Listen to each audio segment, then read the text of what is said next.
Hey everyone, welcome to Reflections, a conversation with friends.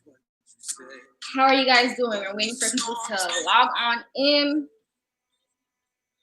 Let us know you're in. Let us know you're in. Let me go ahead and share.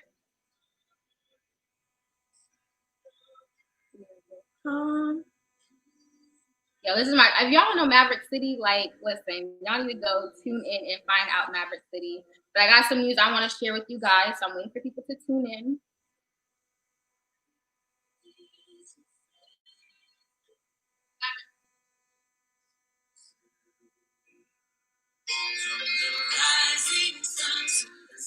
If you are coming in, let us know you are visiting. Let us know that you are viewing. Go ahead and just wave, hello, heart, something.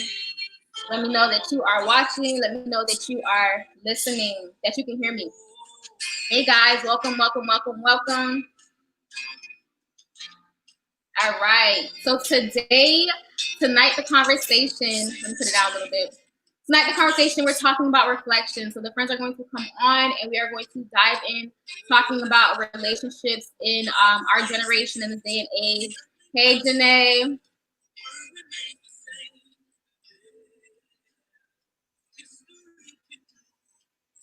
Yes, hi, Maya. All right, guys, so before I even let them on, I wanted to share with you guys. So on here, you guys can see that I added a link. This link, yeah. This link right here, it's a Teespring. So I don't know if you guys can see the tea I have on. So you know I have my Being One podcast on. And this one I have, it says, Kingdom Citizen, I don't do church, I am the church. Y'all can see that? So that is available on Teespring. So I'm gonna actually share that with you all. Y'all can see where I am talking about.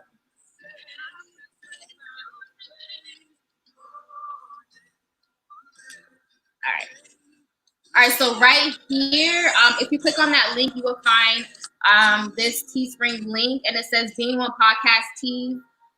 So you guys can see that the Being One Podcast tee is there. I have a sweatshirt for Kingdom Citizen. See, on my podcast, I refer to listeners as Kingdom Citizens. So I have a crew neck, a sweatshirt, and there's multiple colors. So depending on what you like, I got red, green, navy blue, and like a burgundy color. I also have the tees. So that's like a crew neck. And then I have the V-neck. And you can get in the color that I have on, which is the black. And then I have different colors that'll match. So that link is, I posted it so you guys can see that. All right, so I just shared that. So again, this is one of my tees. You guys can support and follow it or purchase it on Teespring. So that link is located up. I'll also post it again after the live. Sorry, sis, come on, team. All right, so without further ado, let's get into this conversation. If you are watching, go ahead and say hello. I said hello to Janae. I said hello to Maya. If you are watching, give a hello, and I'm going to add on the friends so we can get this conversation started. We are talking about relationships, y'all, like relationships, all right? So let's go ahead and add Tyra. Hey, Ty. Yeah, I was about to say good morning. Hello. How are you? My light. Good. How are you? Good, good, good, good. Yes, tees. We're excited about the t-shirts. Yes. All right. We love to see it. Yes. Hey. Hi, love. How's it going? Good. Awesome. All right, let's add Jasmine. Hey, Jazz. Hey, y'all. How are you? Hi, Jasmine. Citizens. I'm on the shirt, man. I'm getting me one. Yes. Come on, tees. Come on, crew necks. So how are you guys? Doing good. Bless. You sound good? Thumbs up? All right, cool. All right, cool. If you are tuned in watching, go ahead and say hello. Let us know that you are watching. Let us know that you are here and you joined the conversation. I'm so glad to have you guys and be able to converse and talk about this complex topic, relationship. Janae says, I miss all of your smiling faces. Aww. Hi, Janae. Hey, right. So, I guess to start the conversation, I guess I would just go ahead and ask, what is your current relationship status? Like dating relationship status at the moment. So I'll start with Tyra. I'm single, All right, single. per usual. All right, Lafayette, Single. single. All right, Jasmine. Yeah, we gonna stick with it. You see, I feel like a lot of people don't like this talking word. So I'm not gonna say it, but yeah, I'm single. I'll say single here. T, single. All right. I don't know. Do you guys hear Jasmine low or is it just me? I can hear her. Can y'all hear me? Yeah, Yeah. I can. Okay. Wait. So what, Jasmine? What was your status? You said you're what? No, I was just Talking. saying a lot of people don't like this word talking. So Oh. Okay. So Oh, you're. so you're talking to someone. Uh-oh. Wow, Jasmine, we call each other every day. When you was gonna tell me this? Tara. You don't share stuff when it's not like official. Like I said, a lot of people don't like this talking stage, but I feel like we'll go into definitions a little bit later. But for me, it's like if someone says that they like you and you like them, y'all talking. Oh, must be nice. I don't know. Sam, what about you? Okay, so single, talking single is okay. Me, y'all, I'm single. All right. Oh, okay.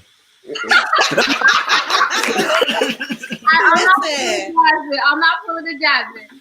No, I'm single, y'all. Oh, Janae Right. said you can't tell me. Right. So Confusion. we gonna find this. We gonna figure this out, Janae. I was gonna say, y'all, I am recently single, so holla at your girl.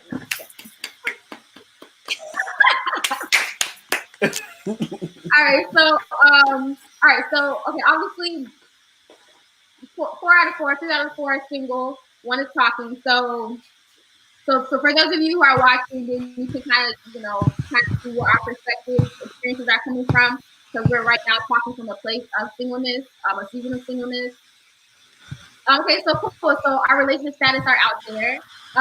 So I guess I would ask, my next question is, when you guys were dating or when you guys were not single, what is one experience or like, what is one thing that you remember that is like, I will never forget this, and it's kind of like then that on the back of your mind when you enter a relationship or when you decide to enter a relationship, like what is that one experience that you're just like, I'll never forget this in a dating relationship moving forward? In a positive way or a negative? You just jumped into the deep. No, I'm saying in a positive way or a negative way. Because I'll never forget that time I got. What's tea? I never forget that time. I got told off, but it's life. Because now I'm curious. Positive or negative? Whatever experience. Go ahead. We have to just put this out there that this conversation, this topic is still very like, shy and like it's This is a nerve-wracking conversation. So this is something that we have with each other. But as it started, I'm just trying to get the nerves out. Being like, how honest am I really gonna be versus like, Let's be transparent. Let's be straight transparent. Transparent, y'all. So if y'all in the comments, okay, we're going to be transparent. We're gonna be all right? No judgment, because we about Please. So go ahead, Kyle. Share. No, I went first last time. Okay, go. I'll go. We thought there was more. No. Oh. No, I didn't want to go first, but I just want to know, was it a positive or negative thing that we won't forget? Okay, I'll go. I'm gonna do a positive since you just hit us with that negative real hard. A positive that I have and that I will look for moving forward is this person. We like randomly went out of town together, like not planned, just woke up and like, hey, let's go here. It might be an hour and a half or 2 hours away. So just that spontaneity and having somebody that's willing to be as adventurous and random as I can be sometimes. Okay, Jasmine. Repeat the question for me. What is like an experience or memory, either positive or negative, that you will never forget in your dating relationship? Okay, so I'll have to share a positive one too, because I try to forget the negative ones so it don't go away. But a positive one I'll never forget is I had a situation where I was not stranded somewhere, but my car stopped working and I didn't have anybody in my area because I live in Florida like alone. And so I didn't have anybody in the area to help me. Like my friends were busy or something like that. And then the person that I was talking to, went out of their way to come and help me. And I think that was the first time, like, for me, that it opened my eyes to like, relationships. So it's supposed to be someone that like genuinely like cares for your well-being, cares for you. And I feel like in my past relationships, that's something that I didn't see, but that was the first time it was introduced to me that someone would drop everything and be like, oh, let me go help this person that I care about. So that was mine. Okay. Your turn. Okay, for me, something that I'll never forget, okay, is like low key being fun, like feeling finesse in a relationship. And what I mean by that is like literally being used, like time, money. Like that was one relationship, and it was just like this man. It's like he never had money, right? Like I don't say he did not have money. Yeah, I'm being transparent, okay? And Sure. so like I literally like would have to like always like I would give my last cent to make sure that the person was okay. And it would be a slap in the face when I would see like they would purchase something new or purchase somebody else something. I'm just like, or pay for someone else. I'm like, so are you finessing me? And I'll never forget that. And now I'm like I'll just pay for myself. You handle that. You ain't gotta go nowhere, dude. Because so that I'll never get that. I vow to never get finessed in a relationship again. Period. Boom. Her. Oh, I thought y'all was gonna forget me. No. No, man. All right, so I'll share both a positive and a negative. So a positive, I would say, that I've experienced in a relationship because it was definitely different and not something I expected. I got like a love letter through email one time. Just like that person expressing how much they care about me and stuff. Which was different because who's emailing nowadays love letters. So just the spontaneity, I think I said that word right, of relationships that moving forward definitely can see. And something negative, I have a lot of negatives. Also, never being finessed again, same as Sam. Two, I would say the importance of knowing what equally yoked is, because in my past I was definitely in something that was not equally yoked. Like the person was starting to question like if God is real in like everything. So knowing that, like definitely, and I was about to settle for that. But no, like moving forward, and as obviously as I've grown up in life, like I've seen where like definitely like that's no question about it. Like you are not even a believer, then you can't even ask for my number to take me out, in all honesty. So that's what I would say. Okay. Tion, hey Tion, welcome. Hey there. Mike said, Hey. the coins, Maya, the coins.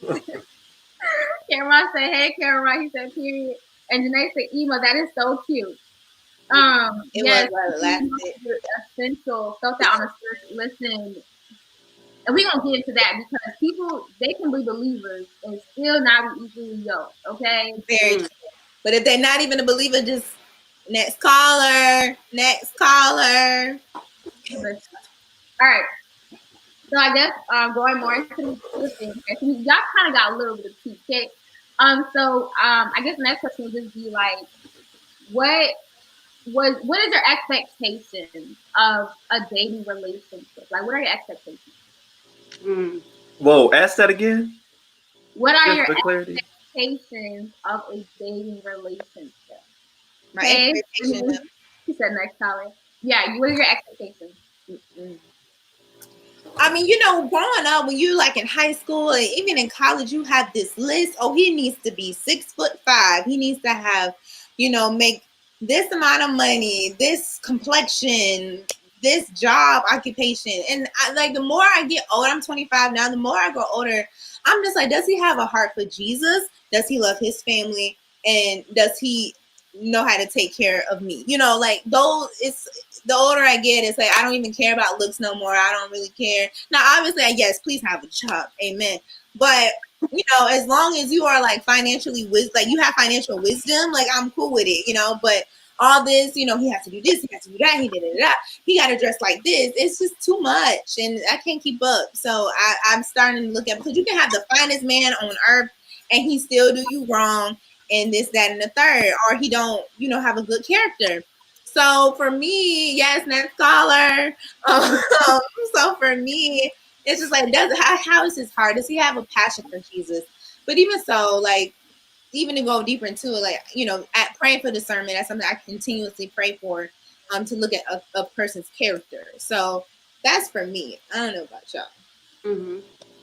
No, I have to add to that. I agree with what you're saying. I think something that more recently I've wanted to see in individuals is just like the open-mindedness, just being more open-minded, being able to have legit conversations. I feel like with all the Black Lives Matter, all the political things that are coming out right now, conversations that are coming out, you're really getting to see how people think. Mm-hmm. And my eyes are being awakened to people that I thought I knew a certain way, and they have different opinions than what I think. And I think that for me, I just need someone that is willing to have conversations and be open to hearing different point of views, or being educated, being, able to grow, be wise.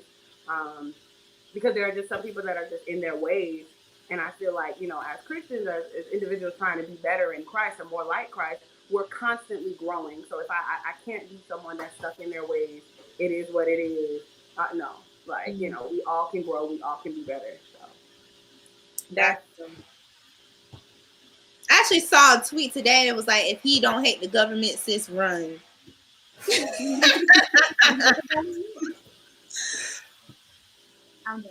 ahead, Lafayette. I go back to the first question. So I would expect somebody to be able to have fun, like be able to, let's go canoeing, let's go kayaking, let's go hiking, that kind of thing. Honesty is a big one. Being able to be transparent with me, which means you have to trust me. So trust. And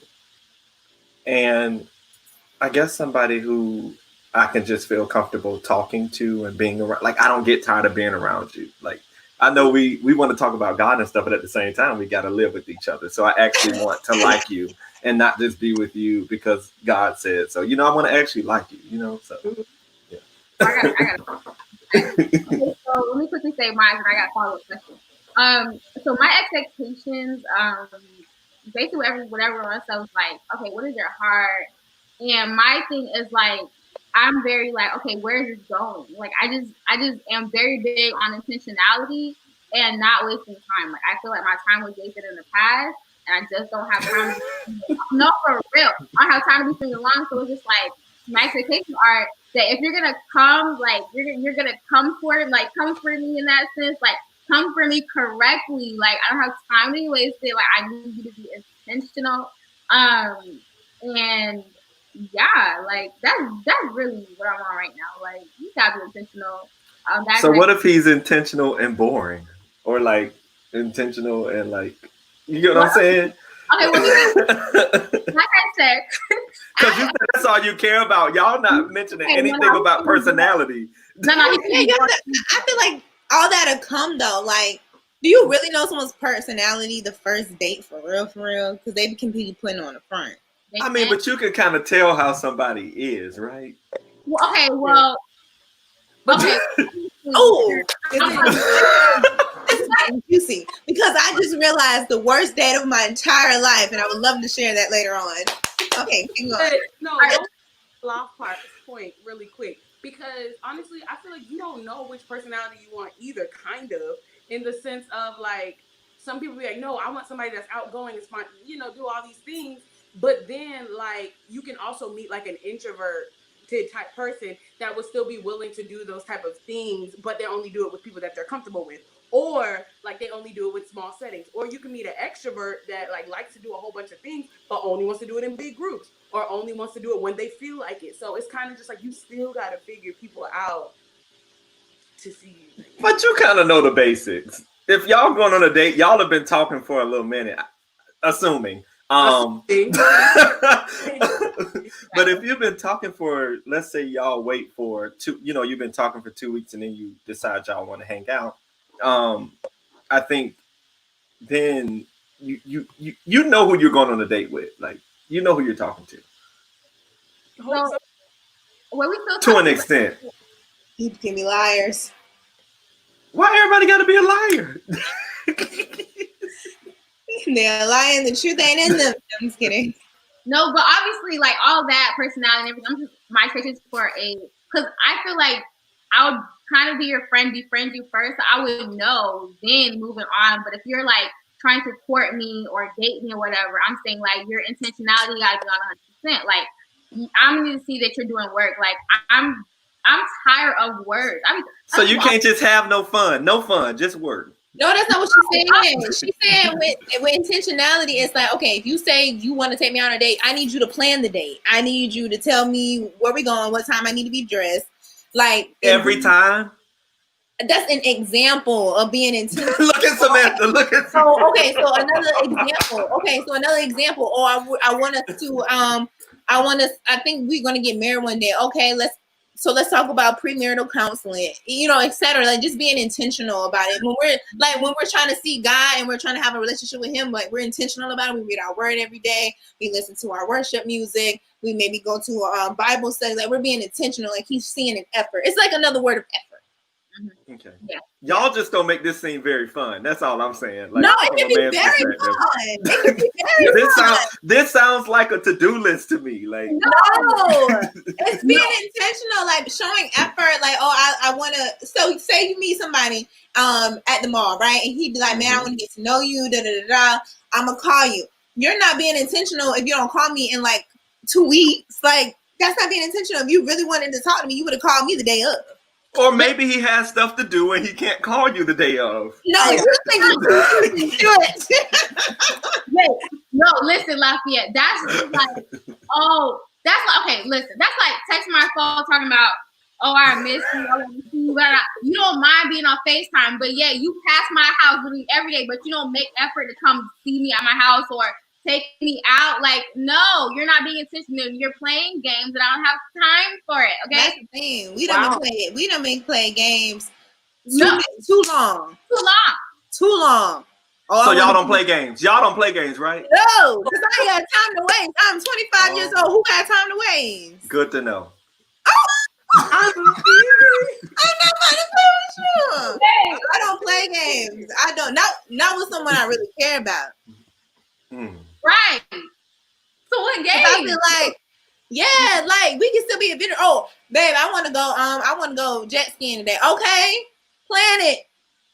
Or maybe he wants you to plan it. Why can't we be? Okay. Golly. Both sides have to be intentional. Both sides have to be intentional. It's right. Especially right in timeout. Especially if it's a couple that's long distance, right?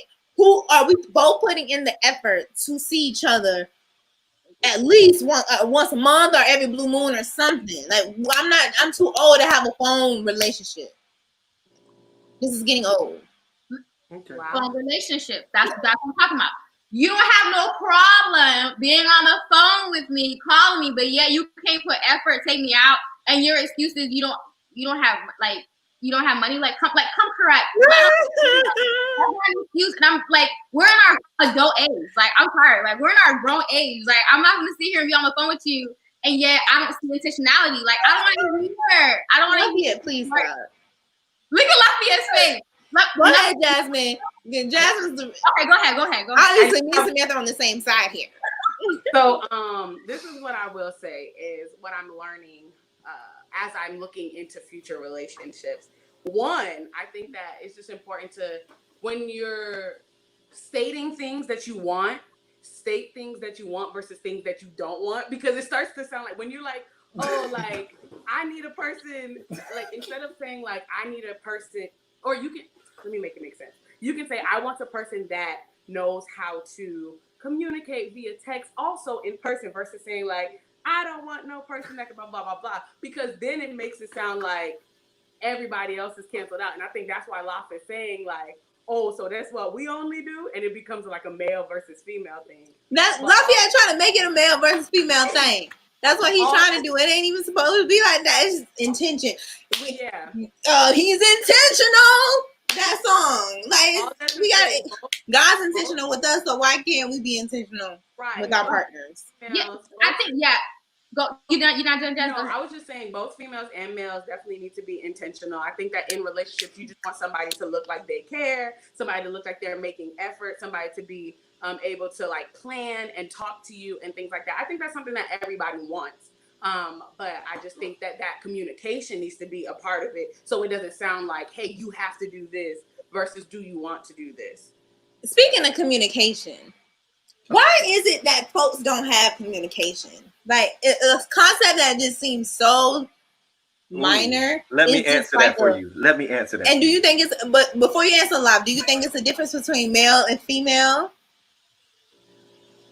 Yeah, but like, so for instance, let's just use this conversation we're having. I need you to do this. I need you to do this. I want you to be this. You barking commands and orders. So it's like, what is there to communicate about? Like, this is clearly what I'm going to do. This is clearly what I got to do. So what do I have to talk about? You're now an obligation to me. So it's, well, in that instance, for me, I'm speaking personally. When I have this big old list of things to do, I see you as an obligation. There's nothing to communicate about. I'm just going to do it. Like, I don't think you understand what we're saying. Wait, okay. I don't think y'all understand how you coming across. It's just being being intentional, like just doing it with purpose. Like what is the purpose of us courting? What is the purpose of us dating? Like it's just being intentional with that. Like, okay, this is where I see us going. And this is in the beginning stages, and it kind of progresses as the relationship grows into, okay, now I'm thinking about proposing to this person. So we have to be intentional about our finances. Like females look so far in advance. Like, why can't we just have a nice time? Like, but you can have a nice, like you're confusing it. I think like you can definitely have a nice time being intentional. I say it like this. So a man can come to you and be like, hey baby, hey Tyra, I see us getting married. I see us loving each other.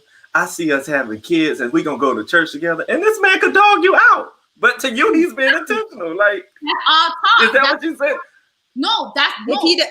Words. I'm not talking about words. It's not certain words. I'm trying to. It sounds like y'all just want to hear stuff and see stuff. That's what I'm hearing. No, it's being like what the purpose is. Like it's literally like it's the same way like we should be with God. Like how we are with God is how we're supposed to be like with our partner. No, like when you're trying to get closer to God, what you do? You read your word. You spend a long time with Him. It's because it's the purpose. I'm trying to get closer to God. So it's the same way. Like, okay, we're planning a date. Like, and okay, like it's 50-50. Like, you know, I'll plan and you plan. Like, I'm not saying, oh, the man has to pay every single time. No, okay, but if a month goes by and you say you want to see me, but you ain't see me, like you ain't making no effort. Like that's no effort. How do you know he's not making effort? What if he got bills and he's saving up? That's the communication is supposed to be too. Brings me back to my point. You made an assumption. You already got an assumption of what this man doing or how he feel. Listen, it's not like it's so much harder to Go ahead, Sam. Okay. Y'all know me and Lafayette are both Tauruses, so we go back and forth. We hear, but all the time. Listen, okay. What I am saying is that I don't want to hear. I don't want to hear. Oh, yeah, I want to marry you. What effort are you making to that? You know what I mean? Like I've heard talk this whole time. I've heard talk all the time.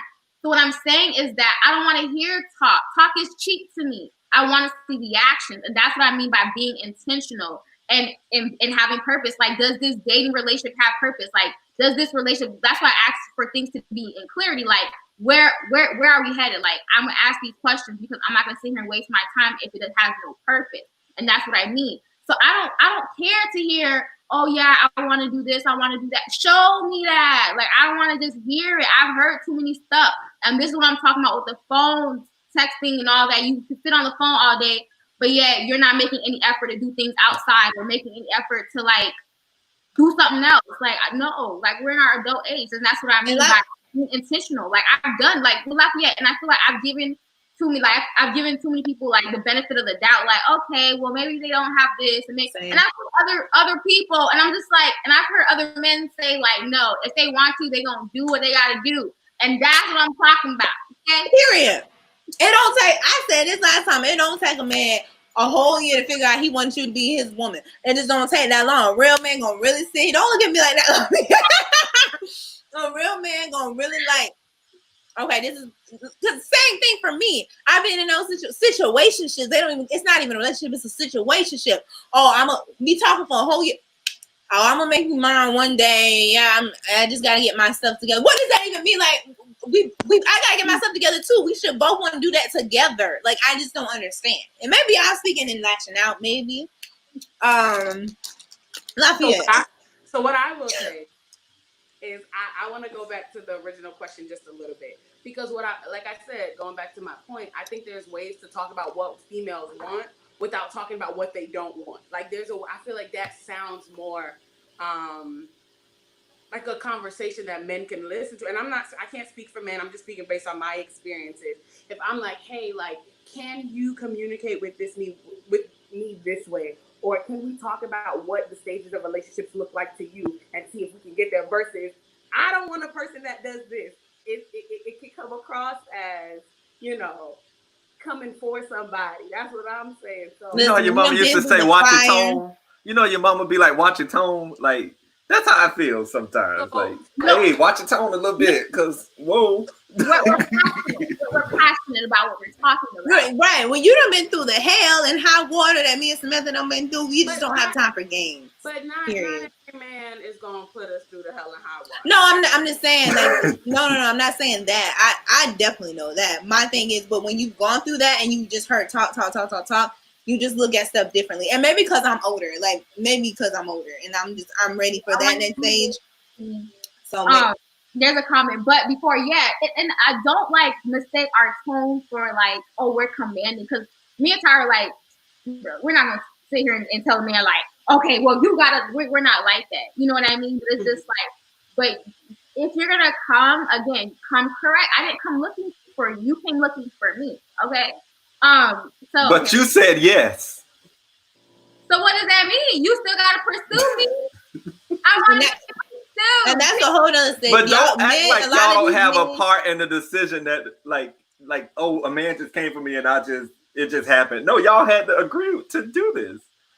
Yeah, we're gonna be intentional. You don't do it. Maybe it's a woman thing, because I don't think Lafayette. I know how I am, right? And it's like I could easily like be used and all that stuff, because I'm very like, my heart is just, I just care for people too much or whatever. Not too much, but I care a lot, right? And I'm gonna be intentional. I'm gonna make sure that I show up and things like that. So when it's not reciprocated, it's kind of like, but you're wanting to, like, you're saying you want to marry me, but yet something simple as that I do for my regular friends, you can't even do. Like, okay. Yeah, I think, yeah.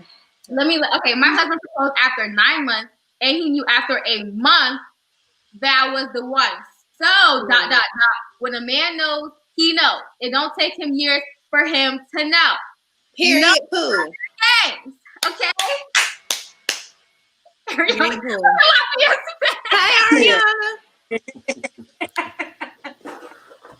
And I think Lafayette, it's a two-way street. Like, I'm not just saying he needs to be intentional. I'm gonna be intentional too. Because a whole bunch of y'all females don't be having nothing. They ain't got a pot to, excuse me. And y'all be wanting $1 million man, and that's just, that's definitely not me. Because y'all heard me saying I don't want to be in a relationship until I really feel like my finances are together. So I'm the same way. Like, I want to be together myself. So it's definitely a two-way street for me. I can't speak for everybody, but for me, I'm also going to be intentional. Trust me, if I don't like you, you will know it, because I'm not going to really show any effort. But if my effort will show if I want you. Yeah, and okay.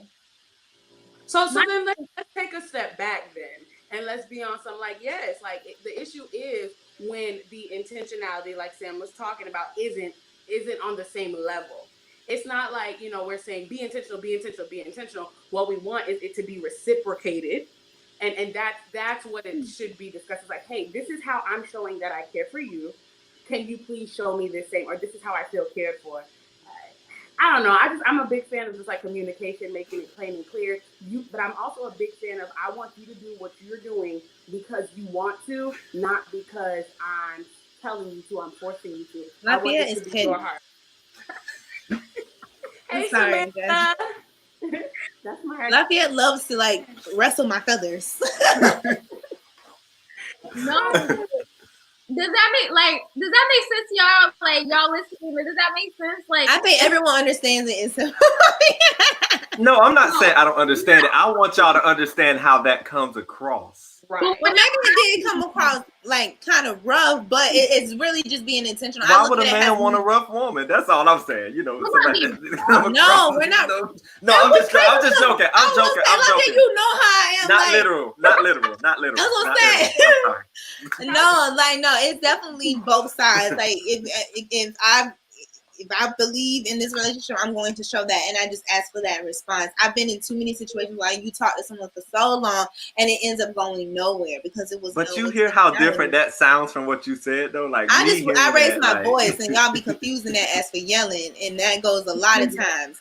That's the Black woman stereotype. Anyways, when we raise our voice, we mad about something. I was just trying to explain because sometimes people can hear it a little bit better if I maybe rise up a little pitch, a little bit or not. So. That's all I'm saying. Continue on. Period. Okay. Y'all know I love law. Yeah, so don't mistake our passion for anger. Yeah. Oh. Our passion. Right. We should have gotten a disclaimer. Right. I feel like we said it so normal the first time. Like I said, I was trying to say it slick, but when you start to talk about I don't want this, it instantly becomes a negative talk. But did you say let's reel it back in. And that's another thing with communication because we ain't even say that. So that's why I'm like, yeah, we don't want boom, boom, boom. And this is why I'm single now because the communication was off. Like I didn't even say that, but you assume. So here we are now. Assumption get you in trouble, and that's the thing, and that's what I'm saying. I don't want to be left to assume because when you are left to assume something, that's when you get in trouble because you're like, okay, well he didn't say this, but you start to assume that he says this, or you start to assume, well, we've been talking for this amount of months, so we must be together. Like, no, but you assume that, and he did not make that clear, and so that's how we get in trouble. And then we think that this is our man or this is our girl, whatever the case is, and yet y'all never even had a conversation about it. You just assume that because y'all been together for this, and that's what I'm saying. Like that's where you get into situationships because you can't even call it a relationship because y'all wasn't even together officially for real. Then, I want you to be my girlfriend. Okay, can you ask me? He just asked you. He just asked you. No. You saying I want you to be my girlfriend. That's your invitation. No, that's not a question. Nope. No. What you want to get on his knee? Because definitely, no, it's not even that. Like, do you know how many times I've said that? And Tyra, I want you to be my girlfriend. No, it's like I want to be with you. Okay, so. And then I don't bring up the conversation no more. Months go by. I'm still trying to figure out what we are. Are we together? No, we ain't together. But I thought you wanted me though. See, you see how that can be misconstrued if you don't actually make it known. Tyra, will you be my girlfriend? I really think we should be going up to the next level in God. And I really think he is calling me to be your man. Will you be my girlfriend? You see how the difference is between I want to be with you one day. No, you ain't say that one day part. No, I want to be with you. I want to be with you. Question. Right. It's not a question. You ask someone else. Yeah, you ask. You don't just say it. Or what happens is that people would say things like, yeah, I want to be with you. And let's say you're one to not ask questions and you just assume. You're going to take that and run with it like, oh, he wants to be with me. Oh, we're together. right? And so you assume that y'all are together, but really in his mind, he's like, yeah, I want to be with you, but not right now. But he doesn't say the but not right now part. Exactly. And so you walking around thinking in a relationship, and he's over here messing around, whatever the case is, and it's just like, oh, don't you go with so and so? And it's just like, no, we're not together. And guess what? You don't talk to nobody else. All your focus, all your whatever, all your effort, all your energy is on that one person, and this one person don't even claim you. Don't even claim you. Okay. You go to streets. So then let's talk about what that process looks like. So for me, in the beginning of this, I said, like, there's this talking that happens, and I feel like the talking phase is a phase. People don't like this talking phase, but that I've heard. But I feel like it's a phase. So for you guys, what does that look like? You meet someone, you like them, they like you, you're getting to know them. What does those next steps look like for you guys? I wouldn't know because I never really made it to the relationship phase. No, I'm just kidding. No, just kidding. I think for me, like you say, okay, say you meet someone, or maybe y'all been knew each other, but y'all just realized y'all had a mutual likeness towards each other. So that goes on for a few. For me now, this is just Tyra. Disclaimer, Tyra. I feel like within 3 months, I know if I want to make progressive with that person or not. I feel like that is the talking. Some people call it talking. Some people call it dating. By definition, it is really dating if you are getting to know someone. However, I understand the new ways, and this is talking. So talking/dating, 3 months. From there, that a conversation can be had. Oh, I'm really feeling you. We've been spending a lot of time together. What are we doing stuff exclusively now? Because in those 3 months, I probably went out with Samson. I probably went out with David. In those times. However, I'm like, okay, Michael, I want to be with you now. So are we doing this exclusively? and so then, yes or no. If that's yes, okay, maybe dating for a few more months, continuing to be with each other. Then you say, you know what? Yes, if he might say or she might say, I want you to be my boyfriend, your girlfriend, and then, boom. In my adult life now, I don't think it's going to take more than 3 months for a man to really know if he wants to be with me or not. But that's just my opinion. For me, I think I lean more with Jasmine. That talking phase is us hanging out, us going out, like us getting to know each other. I think that phase could take a while because I think you should be friends with somebody before you even go any deeper. So after that, after I realized like, okay, like this might actually be something, this could go somewhere, then I would want to date you. But I would want to know that we can be friends first. Like I want to have a friend in you, not just, we're dating. Because I feel like you can do the two and not be friends in a way, honestly. Like I've seen it happen. So, I think I put a big emphasis on, do I actually like you as a person outside of anything else? Do I like you as a person? So yeah. And then dating, and then from there, I haven't gotten that far, so I don't know. After dating. Right. I agree, and I feel like I guess we put a term talking, and I feel like that. I don't know. I feel like for every relationship, like my definition of what talking may look like might differ from yours, and I feel like that if you're going to be talking to somebody, and I'm a person of purpose, intentionality, so it's just like I need to know what is your definition of talking, because I could think one way and you could think a different way, and we're not going in the same direction. You know what I mean? But how I see talking or how I define it is like that period.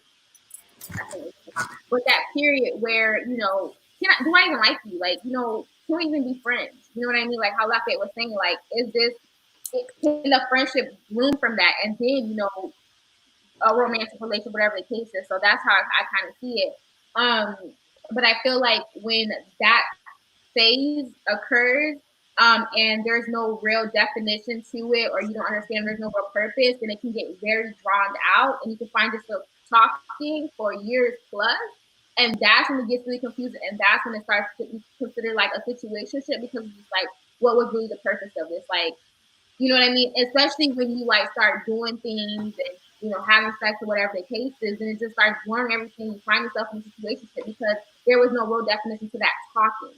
You It know what I brings mean? confusion. It's just a phase or it's just a season, right? So yeah, that's like I feel like it needs to be defined and we need to understand and both have clarity. Like, okay, this is what this means. Because if we don't, we'll just be just a drawn out process. And 2 years later, you're like, oh, how so? Yeah, we're just talking. Yeah, we're not. For 2 years, baby, you should have been. But yeah. Okay, I agree with that. I think that a lot of people have different definitions of different. And so for me, I think talking is a friendship that you have feelings for. That's all I define it as. So I think when you're talking, you're single. There's no questions. There's no, it's somebody that, but there are feelings that are attached to that. Because you can talk to a friend and then you can talk to somebody that you care for. And you can hear the difference in those conversations. All that to say, the next step for me after this quote unquote talking, whatever time, as long as you may think it is, I think the reason talking can kind of become gray area is because, like I said, talking is a friendship. So sometimes you waver back and forth. You're like, okay, we're talking because I care for you, but maybe as I'm getting to know you, you may not be girlfriend material, boyfriend material, and so therefore now we're just friends because I still genuinely like talking to you as a friend too. So I think sometimes that gets confusing. But for me, that talking, we care for each other, we're getting to know each other, we're single. And then we discuss if we want to start dating. Now, you can hang out as friends and not be dating in my head. Like, I feel like you can hang out as friends. And then when we can be more intentional about, hey, this is a special event between both of us to commemorate this relationship, that's when you start, like, the whole dating aspect. That's when you start the whole exclusivity aspect. So I agree. There's a lot of different definitions. My talking is probably not y'all talking. Honestly, I'm single. Like, I'm single, but I call it talking because, like I said, there are people that I care for. There's a person that I care for. That makes sense. So okay, so I have a question. When you are talking to someone, like, can you talk to multiple people Yeah, because you're single. at the time? Yeah, and it's not Technically, like yes. Technically, yes, but I'm not. I can't. I can't juggle more than one person. Yeah, I can't. Yeah, but you can technically. Yeah, that's why I said in those 3 months I could be dating Jim, Jerry, David, Goliath, The whole community. I could be And dating Goliath. all of them and going on different dates. And Goliath, he was tall. So yeah, so I could be. So, but that's what those months are. Personally, I mean, I've talked to someone and went out on a date with someone else before, but I don't really like it. I can't. I'll say different names by mistake. I can't keep up. So personally, I wouldn't. Yeah. Yeah, and No. and that's why I feel like people get hurt a lot of times because to where we said technically you can date, or talk to other people. And so for someone like me who is just like for talking, I'm all energy again. I'm, talking to you. I'm being intentional about this talking phase or whatever. But yet you're talking to other people, but yet you don't make that known. That's where it's just like That's connecting. where And so that's why the definition of talking or how your expectation of that talking phase needs to be communicated. Because you might be butthurt, whereas you're like, oh, you talk to this person, that's it. Whereas he's like, or she's like, well, I'm talking this person, this person, and it's a disconnect. Because one person may argue that it's none of our business, but that's another discussion. But I also think you have to watch your own heart as well, because for me, in this talking phase, why it may not be as difficult for me is because at the end of the day, what I'm doing is getting. Yes, you can like somebody, you can have a crush on somebody, but me, like, I'm watching my heart. I'm not about to be falling knowing good and well that there's no exclusivity in it. And I've learned that because what you're talking about, Sam. In the past, I'm head over heels for somebody who said we're just talking. And so now my heart, because all the emotions, it makes me like want to, now I'm mad for no reason. Right, and now I can't say nothing, but I've learned, like, I've had to train myself because you have to guard yourself. If that means that you guys can't talk after a certain time because you don't know what you'll do, if that means that you can't see him as often as you want to, you got to watch yourself because we may just fall. And then when we do that falling, we want to rush them. And then that's a whole nother issue because that's they're not with us no more. It's like, So you definitely got to define those things. Definitely have to understand what it means for you. Definitely have to watch yourself and pace yourself because you got to wait for God first and foremost. Yeah. Because our hearts be ready to just jump and fall in love, and God is just like, you ain't even supposed to be talking to this one. So That's Now yeah. you preaching. Right. And that's a valid point because that's what I've always like tried to encourage people is just like, make sure that you guard your heart because that's a valid point. Like, sometimes you fall in love or whatever the case is, and yet she's like, I'm not even trying to marry her. I'm like trying to talk to her like that for real. And I really like, Susie over here and your energy and everything is in that one person. And so I don't want to say like, oh, talk to most people, but it just matters of guarding your heart because regardless, it can happen to somebody else. Samantha's in the comments and she says, do you wait to kiss, hug, hang out at night, etc., until you are dating one person exclusively? Can you do that with multiple people? And that's a good question. Someone asked it because, they do that. yeah, because if you're talking and your definition is like we can kiss, we can do stuff, whatever case, that's how people get hurt because we find out he or she is kissing and doing all that to other people. And if that's the case, honey, you say it's not my business, well, just cut me out because I don't want to be a part of that. I don't think you should do all that while you're talking. That's but what the other person is? For me, y'all don't kiss while you talking to a person? No, that's after we dating. We friends. We're becoming friends. Also, maybe that's where I fall short. It's becoming friends. You listen. I know these movies show you, at the end of your first date, you can give a kiss, stuff like that. I don't know you, sir. I'm not gonna lie to you. That's okay. Is this somebody we don't know? We just met at somewhere, and then we go on a first date, or this someone we been kind of knew? We was friends. She says until you are dating one person exclusively. I'm not gonna lie. I'm kissing. I haven't dated no one. I personally, I've done that to someone I was talking to. That's just me though. Y'all really gonna sit here like I ain't never kissed nobody? Y'all was just talking to him. Plenty of people. That's what she asked. Y'all saying no. I'm saying no now. No, now, but okay. Today. I don't know.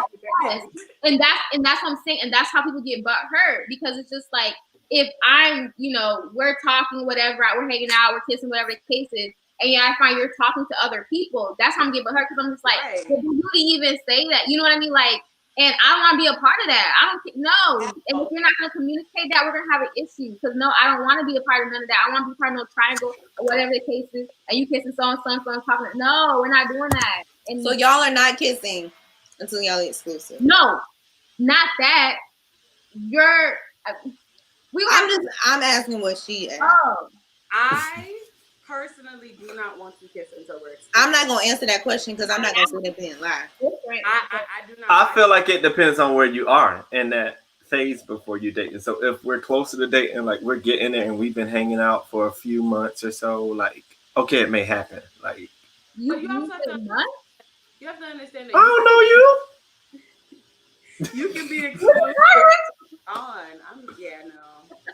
I just feel like we saying this, but like, let's be realistic.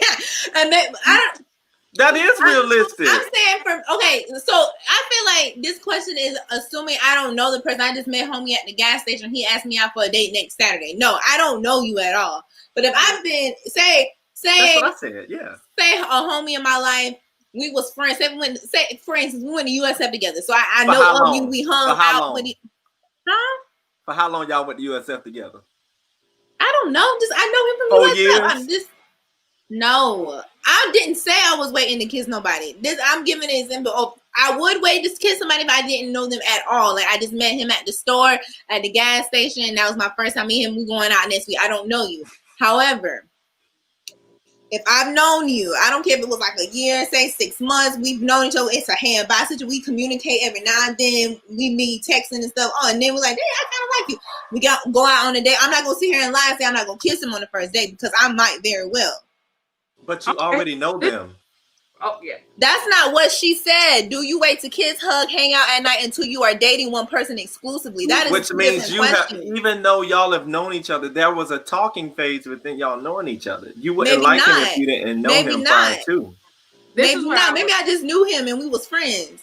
And maybe a few months later, I like him. And now we're on our first date. But that's what I'm saying. Like, maybe there were some qualities about your friendship that you liked about him. Maybe it was subconscious and you weren't looking at it as, oh, I want to date this man. But y'all had that time for you to learn, like, oh, he's patient. Oh, he's funny. Like, you know this already. I'm answering the question though. That's why I'm saying though, like me and Jasmine are saying before we're dating, we're just talking. We're building a friendship. What I'm saying is with your example, nobody?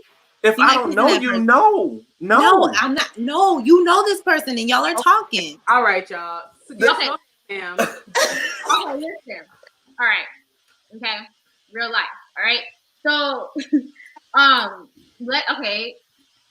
this happened, whatever. So if you're like, okay, you start talking to somebody, you meet somebody, whatever case is, and y'all been texting or whatever the case is, you get to know each other that way, y'all go on a date or whatever the case is, and you end the date, like, so would you not, and like, if you're in the moment, whatever, you're not gonna kiss the person, even if it's not like, we're not talking about like friends or whatever, but like a pet or like a second date or something like that, I agree, like, have I done it? Yes.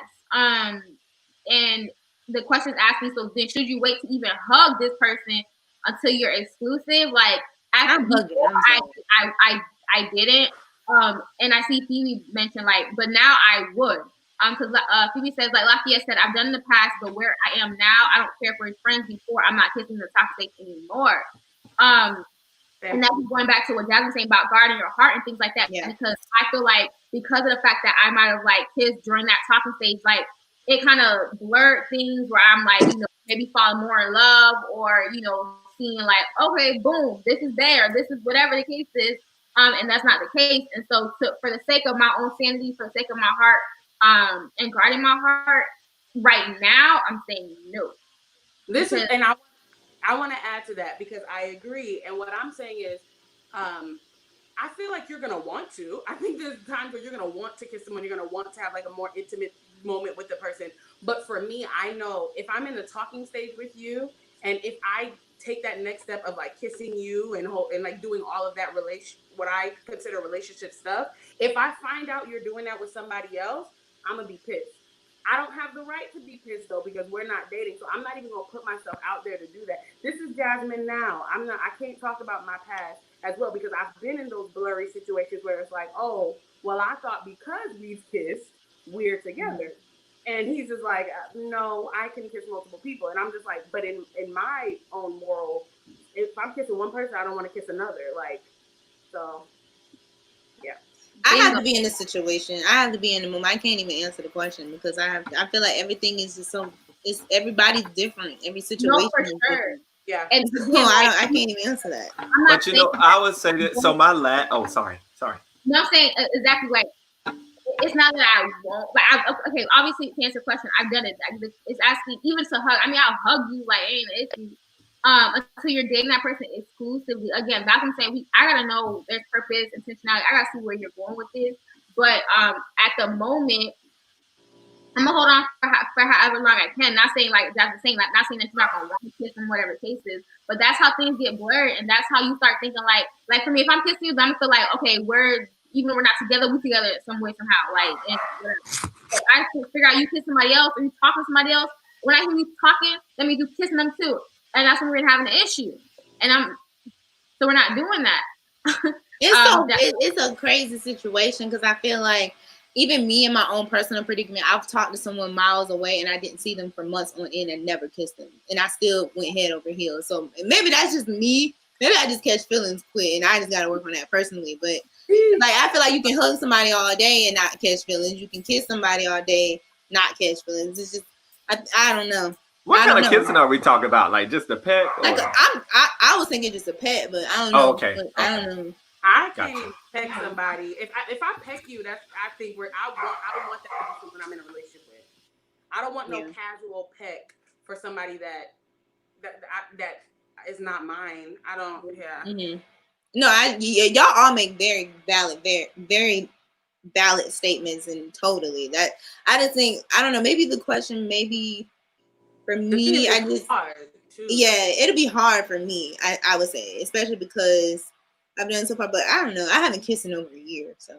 I mean, okay. So to answer, I would say you can't hang out with multiple people because we were talking about it before. I guess you can hug multiple people if that's not gonna make you fall, but to kiss multiple people, that's where we're lying. Like that's how you want to go about it, but I don't think that's wise, in my opinion. Phoebe said, I think that's why we've had relationship problems with people we were just seeing or talking to because we crossed that line. Then we found out there's other people in the picture and etc. And at that point, we can't even call it cheating, but I feel like I've been cheated on. You know what I mean? He cheated on me because we weren't even in a relationship for him to say, you know, but I'm gonna feel betrayed in my heart because it's just like, bro, I mean, like we've been kicking like, and I mean thinking, when do you even have the time to sit here and entertain these other people? Because you know, that's why I can't talk. That's why I have relationship problems. Literally why, and that's why I'm trying to change the narrative and change that. Janae said casual peg. So before we get into go more, I have a anonymous question. And so the questioner is asking for advice. So it says, do you have any advice for someone who is about to enter their first intentionally Christian sanctified relationship? I've had plenty of experience in the world and dating in the world, but now I have actually met someone in the faith and I'm very new to this, so I don't want to mess it up. Oh. What's the question? Like overall questioning you? So basically advice for someone who is like entering an intentional Christian sanctified relationship, not wanting to like they dated like worldly things like that. So how should it be different in this Christian dating relationship so that they don't fall and they don't mess things up? Oh, that's beautiful. Say accountability. Yes, Kat. What Kat said. Boundaries. Accountability. Don't do it by yourself. Watch yourself. And make sure that as you're learning about what God wants for this relationship, that you hold yourself accountable in all that means. So like for me, in an intentional relationship, what I'll try to do is, you know, I know that because of my emotions that may come and that may shake things up, I want to be held accountable by friends. I want to make sure that, you know, I'm not alone with this person so that temptation can't take over. Different ways to hold on to those boundaries and those accountabilities. I would just make sure to, I don't want to say list them out, but just to know in the beginning how you want to carry yourself throughout. That really, really like was something, that's what made it different from me versus past relationships where it was kind of just like, let your emotions fly, try to do anything and things like that. I agree. I don't know. I haven't been there yet, so I don't really have much to say besides that. But definitely boundaries. Also like just like both of y'all like going to God together and stuff and making praying that this is something that God has ordained. And just making sure you pray over your flesh and things like that. But I agree. Jasmine really summed it up. I don't have anything else to add to that because that was perfect. All right, Kat says, continually pray against everything you thought you've been delivered from because they will come back. Ooh. Drew says, connecting to your partner through a connection with Christ. Oh, hey, Rue. We went to high school together. Hey, Rue. I don't know if you guys ever saw like that picture. There's a picture, it's a triangle, and it's like you, the person, and then God is up at the top. And it's like as you guys are both going up to God, I'm coming closer together as well. So I think that's another thing, like actually having conversations about what you guys want in your relationship with Christ and how that can help with your relationship with each other. And if that's not the focus, it's going to be real easy just to fall back into the world and just do what your flesh wants to do. That's it. Kat says, always hear God for yourself regarding that relationship. Ooh. And don't be deceived. Don't for the other person to tell you what God says. See God for yourself. But what I would say, like, that's definitely, especially when you gotten out of or you have experience with a like worldly dating relationship. There's been patterns that we've like learned unknowingly sometimes or unconsciously we've learned some patterns. And so when you're now entering like a new kind of type of relationship that's going to be more intentional and Christ-centered, it's a lot of patterns that you're going to have to unlearn and new patterns that you're going to have to learn. And that's why like literally leaning on God is like you have to. You know what I mean? Because it's easy because literally naturally our brains are naturally looking for patterns and wanting to follow patterns. And so it's going to be easy for us, like how Kat was saying that, you know, these things will come back because our brain is like, okay, a pattern. And we're going to want to fall into these patterns that we've experienced in the past.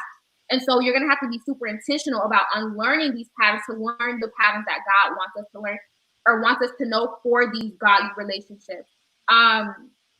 Definitely, like, you're going to have to crucify your flesh and, you know, just be intentional about that. And I would like to say, like, you know, continually like seek the word of God and fill yourself with that. So that way you're not giving to your flesh and, you know, wanting to do things fleshly. I mean, you have fun though. Like, look, you know, I'm tired of people, Christians dating, and it just look boring and a bunch of rules. Like, still have fun and still know there's grace, but at the same time, knowing that, you know, we're doing this righteously because I want to live a life that glorifies God, and I want this relationship to glorify God. So, you know, have fun and just know at the end of the day, in the back of your mind, that this relationship is going to glorify God, and make sure that's communicated with the other person, because you can't go into it talking about, I want to be intentional, I want to glorify God in this relationship, and that person does not have that same mindset. So we have to make sure that we're on the same page when it comes to that. You know what I mean? So that way we make, because your conviction can be different from their conviction. If you're going in with a conviction and they don't have that same conviction or honor that conviction that you have, you're going to be butting heads and y'all not going to be equally yoked.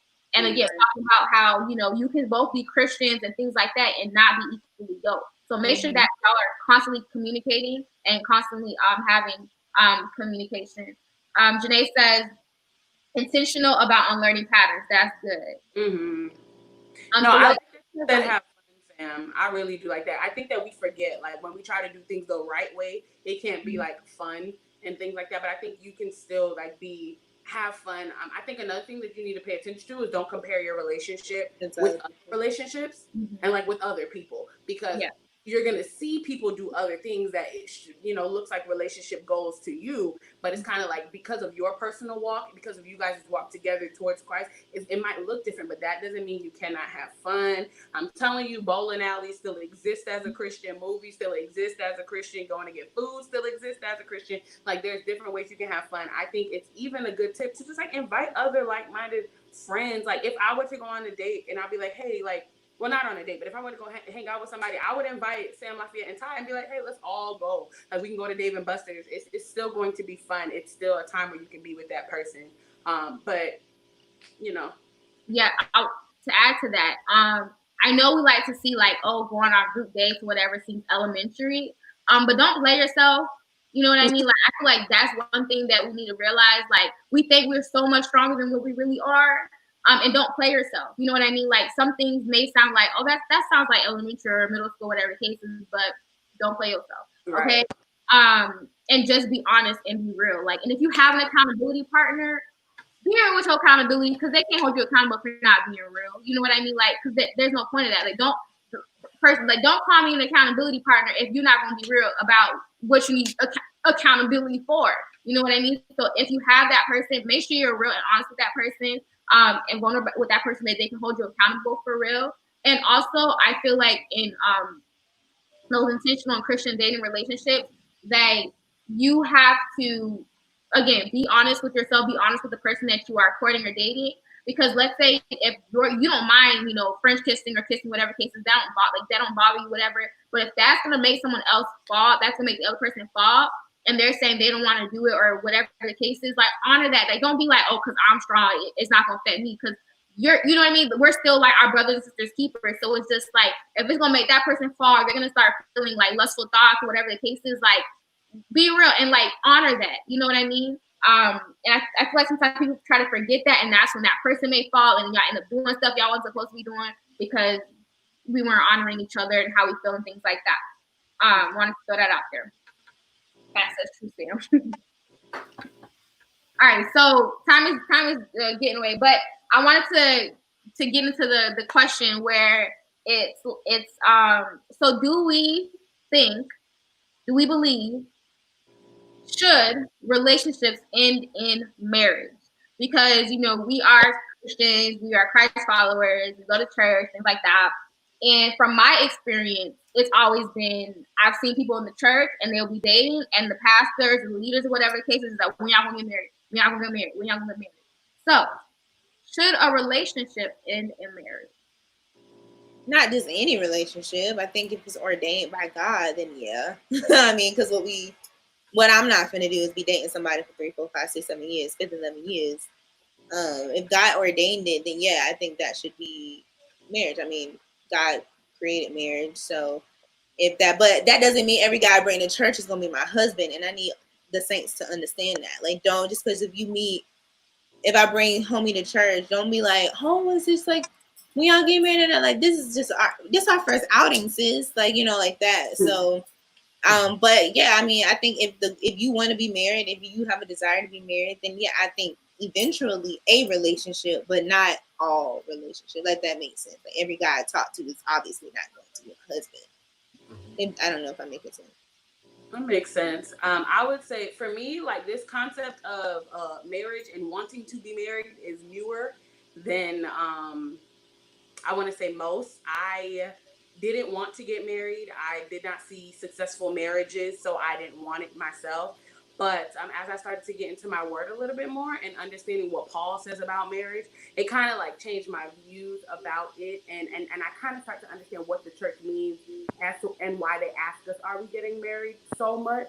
And I think it's because we're our flesh and our bodies are still going to want to do married folks things.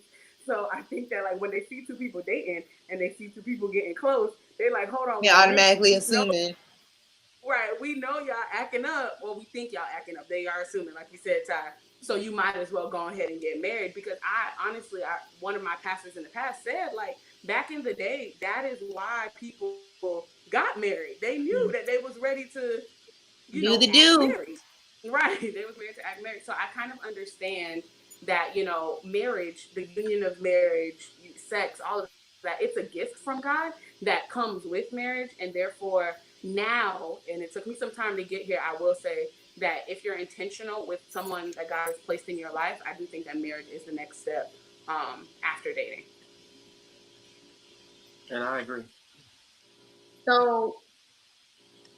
all right, so I heard Tara was saying, like, if it's ordained, but how do you know? And why? Okay, I feel like if we understand that, we know that, why is it still pushed where people in the church, I've never really heard people say, like, well, do you believe that God ordained? They just see people dating, and because they're both Christians, they just say, like, oh, y'all need to get married, or y'all should get married, or whatever. So push that. And I've always been, even from a young age, I'm like, but what if it's not even God's will? I've always just had that, like, what if they're not even meant to be together like that? And I've seen and I've witnessed people who've been like what it looked to me to be having impressions to getting married and then gotten a divorce. You know what I mean? And so, and I believe that it's so, like, because marriage is so much talked about in church, that when we get to that age, we feel like, okay, boom, I need to get married. Whereas that single season and getting to know yourself is not really like preached about or talked about in church.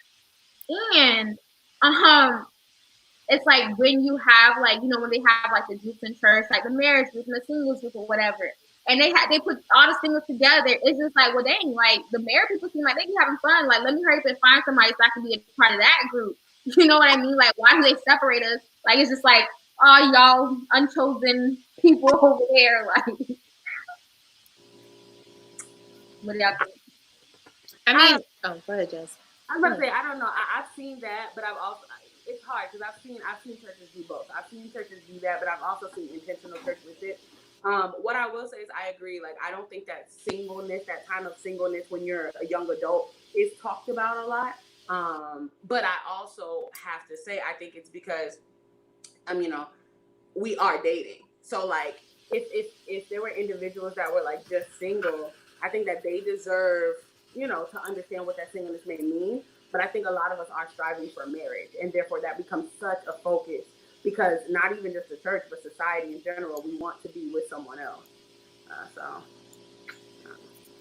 And so then I have a question. What about when in the church there are certain roles or certain things that they don't really grant you, or things that you can't do until you are married? Like, and I feel like that puts an problematic pressure on us, if we seek a certain leadership, whatever the case is, to get married, or if we're dating somebody, to just hurry up and rush into a marriage with that person because of a certain leadership role, or because of a certain, a group or whatever the case is that we're trying to be a part of, because they won't grant it to us unless we're married.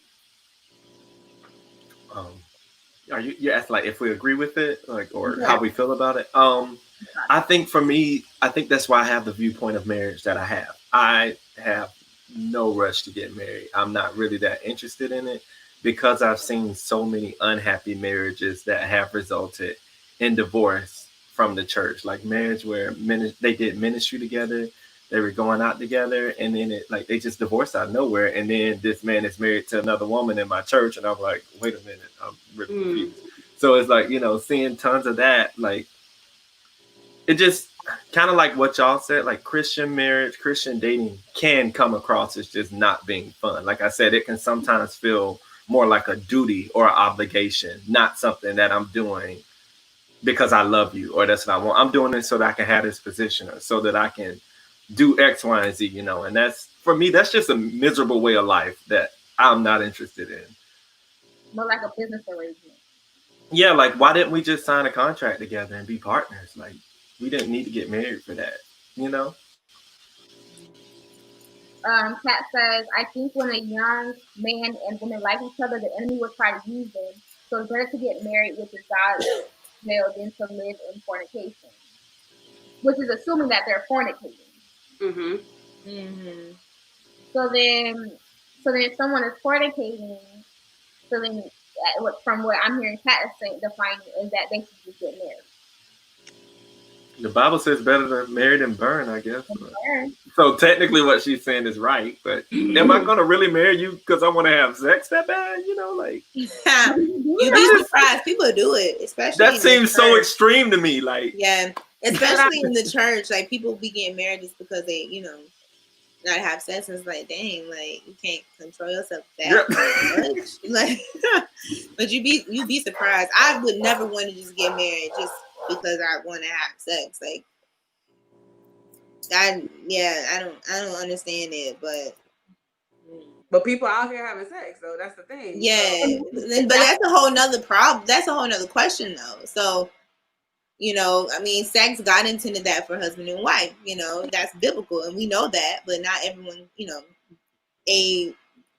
wants to do that or agree with it. I don't think we should look at it like that in the point of just like, oh, like I'm getting married for sex. It's like, no, take, this dating more, like, take it more seriously, hold off on sex, but people don't want to hear that. So they be like, oh, y'all forcing me to get married. No, if you want to be single, then live the single life. But living the single life is not as like, it's without sex then. If we're doing it according to. But my thing is, if you're getting married just to have sex, like, I feel like it's a self-control issue. So it's like, okay, if you don't, you're basically, to me saying, okay, I'm finna get married so I can have unlimited sex. That means that, like, how can I say it? Yeah, so like that'll manifest into something else. Like you can't control yourself with sex. You're not gonna be able to control yourself with money. Maybe you might be a big shopper. You might do something else that you can't just marry off or go make a covenant with. Like, that's lust right there. And it's right, because let's say that your spouse or whatever has a trip where they gone for a month or whatever the case is. What you gonna do then? Yeah, that's real. Today says they never learn how to put their flesh into submission, then get in America and think they flesh will act up in different ways. Right. Yes, Lafayette, it's a self-control issue. That's literally what it is. And that needs to be talked about instead of like rushing people. And I think that's how people end up divorcing, cheating on their spouse, whatever the case is, because instead of rushing them, which I understand, like it's better to marry than to burn. But at the same time, let's talk about these issues. Let's talk about the fruit of the spirit that you lack, self-control, whatever the case is, because if just because you get married doesn't mean you're going to automatically have self-control. Now you're going to be watching porn. You're going to be doing this. You probably going to fall and feeling unsatisfied because your husband or your wife can't satisfy your needs because you self-control. And then maybe it's not even just sexual, but other things like Lafayette was saying with money, whatever the case is.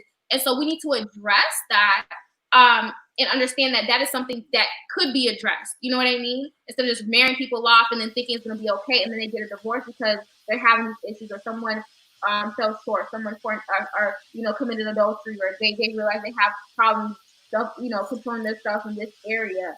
And then these are things when you're in that single season that you need to understand, and these are things that we can work on. These fruits of the spirit, like self-control.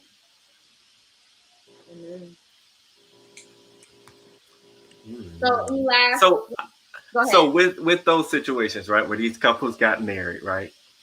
let's just say that was one of the primary reasons they got married. They wanted to, be intimate or have sex. Um, do you all think that if those marriages end, that they were not ordained by God, or that they may have been ill-advised? Because that goes back to the last question of, do you think all relationships should end in marriage? Like, what if that marriage was supposed to be a friendship or a relationship for a season, and y'all dragged it out and got married? Like, do y'all think that happens? Like, are marriages sometimes not ordained by God, and how do you know that? I mean, I haven't been in that situation, but I can imagine it being like clear as day. Like everything is manifested, is God. You can clearly hear God's voice. Everything will line up. I think that, so it just depends on how, like, is your relationship strong enough to where you hear from Him?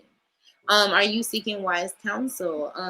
Because I've seen marriages where they should not have gotten married and stuff, or it could have been in a situation where y'all just didn't fight hard enough, because it's one argument and now you're ready to call it quits. And I've learned that a lot reading relationship goals. Like, it's not going to be peaches and cream every single day, but and it's not going to be heartache every single day. Just, are you two growing together in Christ and keeping your relationship with Him?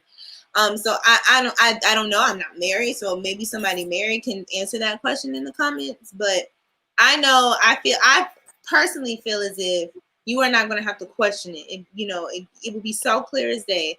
Because even if we take situations, so perfect example, like I heard clear as day to move back home to Jacksonville. I feel like it would be that same exact situation where like everything just lined up to where it was easy for me to come back. I got a new car.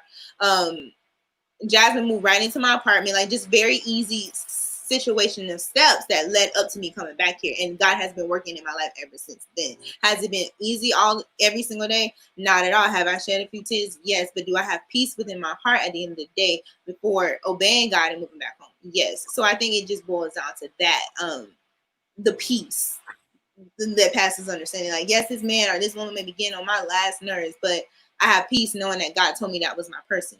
So I don't know. Okay. For Lafayette's question, because we understand then that obviously God hates divorce, and if we read what Paul says, and Paul is saying that it's better to marry than to burn, right? And so Lafayette is asking, so if they end up in divorce, or it doesn't work out, whatever, was it not ordained? Then my question is then, do we believe that there is a one? Lafayette says no. I heard people argue and say that they feel like there's multiple partners in the world. So then my thing I believe in is that, let's say that, I don't know, like, what if it wasn't originally in God's plan, or maybe you didn't get the confirmation, or you didn't see God how you were supposed to? But does that mean like, okay, I got married and it's just like, I ain't really hear God, so let me bounce, like this was abort mission? Or is it like, we got to work this out, we got to figure it out, whether or not we rushed into this, or whatever the case is? Like, it's our duty now to be intentional to seek God about how we can move forward. You know what I mean? Like, that's my question, because then it could be easily, well, really, I didn't really hear God about you for real, so I'm gonna just bounce because my person out there somewhere looking for me. You know what I mean? So I feel like that's an excuse for everybody in a relationship or in a marriage that it is not going good right now. Yeah, I would say, we have grace, we have mercy. God, there's provision. So if we have provision for everything else, every decision that we make on our own and everything else, I don't understand why we wouldn't have it in a marriage as well. With all that being said, if two individuals come together without God in the center of it, I do think that God can still make something beautiful out of something that didn't, wasn't, we would never know if it was His intention or not, but He can literally make something out of anything. Everything happens for a reason. So I do think that that's something in which you have to make the effort to listen to God and let Him make the decision versus continuing to make your own. Kind of like what Sam is saying. Everybody that's not happy in a relationship could just use that as an excuse and be like, well, God didn't tell me we were supposed to get together, so let me just go find another one. And I think I don't think every divorce is because of these two individuals weren't supposed to be together. I think when people recognize that marriage is hard, it's easier to get a divorce. And a lot of Americans, because that's when the rate is so high, a lot of Americans like, well, I'd rather be single because it's harder to do life with somebody else. So with all that being said, I think when you make a step without putting God in that step, it's time for you to take a step back and be like, yo, God, I don't even want to move anymore. Like, tell me what's the next play that you want me to make? Because now I'm married. I don't know what to do with it because I didn't ask you to get married. What do I do next? So I think like just in every other situation, God can still provide out of anything.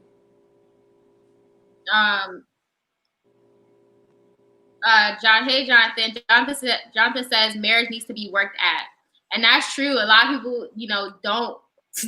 They don't go in the towel after like one argument, and it's like, yeah, like they don't understand that it's not just gonna be like roses and petals. Like it's gonna require work, and a lot of people don't want to work. They don't want to work on themselves, let alone work, on marriage. And having those false realities is what get people in trouble. You know what I mean? We were talking about just earlier about things like self-control. Like getting in a marriage it's not gonna fix your self-control issues. Like you still gotta work on that. You still gotta see God about that. And so we just gotta understand that even though we get into a marriage, there's still things even in yourself that you have to work on, and things with like for the marriage you gotta work on. You just gotta be willing to understand that and put in the work to do that. Because they lazy in real life. They lazy in real life. But this isn't just marriages. This is friendships. This is This is every type of relationship. This is family. People are real quick to throw in the towel, when uncomfortable. But God, these relationship goals has told us this, as well as just in the Bible, like having relationship with other individuals are so important. Like and we're gonna have to learn to do that even when it's difficult, because there are blessings that comes from having friendships, having relationships, having marriages. So I think that it's what's gonna help us humans become better is by working towards all the relationships in our lives. Kat says, and it shows in their marriage. Listen, Kat, they would do all this work in a dating relationship and they get married and it's just boring. Ain't nobody doing nothing. Everybody just got lazy, right? But so Lafayette, did that answer your question or yeah? Now this is just out of my curiosity. Have y'all ever met a couple that was in a long courtship for long periods of time?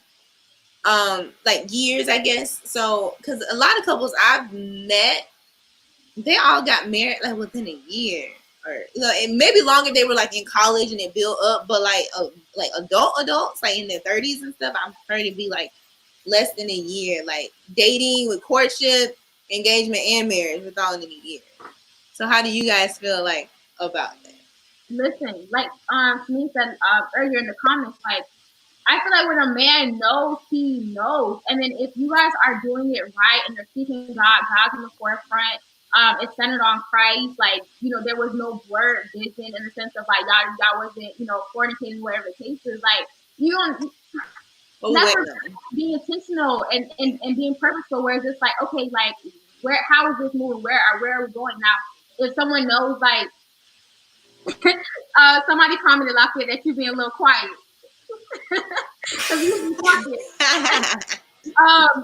But like, what was my thought? Yeah, like if you're intentional, like I'm not playing games. Like I know this is where I'm supposed to be at, or this will be my wife. Like, why are we prolonging something? You know what I mean? I think that on both ends, we just have to understand like God's timing. I think that's something we're never gonna understand, because I think on one end somebody's gonna be like, hey, we need to speed this up. On the other end, the guy's is like, oh no, I'm just dragging it out. Or the girl's like, I'm dragging it out. But all that to say, like, we really just need to trust God's timing. It's really hard to compare, with different types of individuals. And so what I would be praying for in that moment is like, hey, God, show him because I'm ready because you've shown me, or, vice versa. So, show me if you've shown him. And I just pray for that. It's really hard for me to swallow the whole, like, I've seen someone have a short relationship, so I want one, like a short, and then they're married and I have one. Or I've seen someone that's been, dating for 5 years and I don't want that. Like, I just want God to make it like clear to both of us, like, hey, this is the time.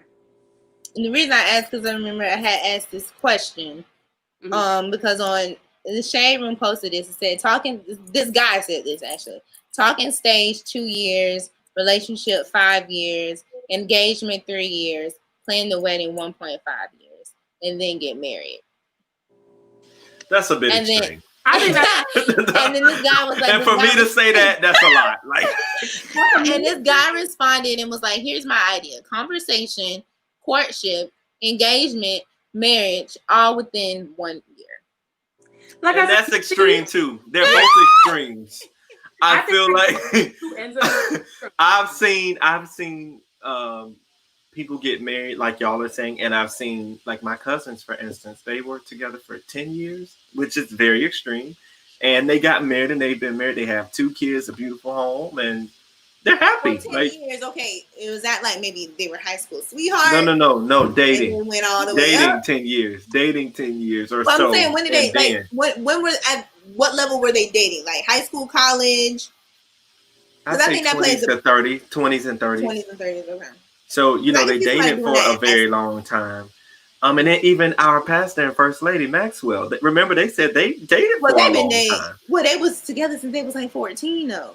But still, they dated for a very long time, and then they got, because I think they finished college. I'm not sure, but I think they finished college. That's what I'm saying. They were dating very, very young. And that is one marriage that I would want to model mine after if I did get married. Mm-hmm. So it's like, I think it all depends on, it's situation by situation. Some people get married in 5 months and be married for their entire life. And some people, you don't know. You don't know. Push us forward, and because we've been on this world's timeline, and God be like, okay.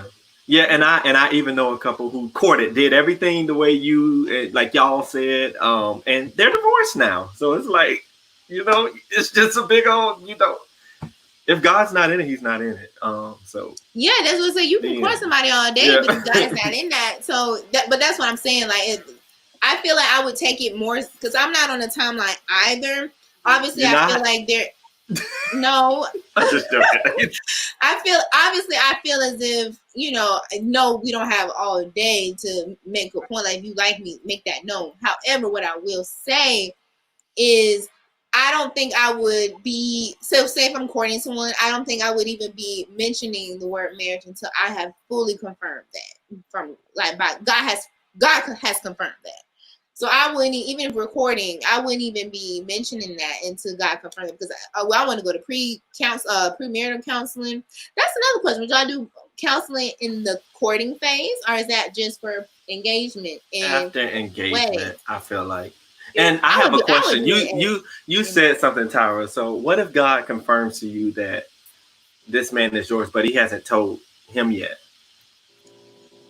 That's a very good question, because I always thought that would be scary if God told me that and didn't tell me that, and God didn't tell me that. So that's a good question. I don't know. I feel like God would reveal it to, if it's meant to be. God, I believe God would definitely bring it, mention it to both people involved. Now, it might be a time thing. He might show me as soon as I look at the person, and he might tell him a month later. But I think it'll definitely. What if it's a year later and he's waiting to hear from God, or 2 years later and he's waiting to hear from God? Would you, Would I mention it? Would you mention it, and would you be okay with that, even though you really like this person and God told you this is your husband? Or would you start questioning it? I don't think I would mention it to the person first. I don't know. I have to be in that situation, but I don't think I would. I would just be, okay, God, like, whenever you want, you bring it to him, and then we can.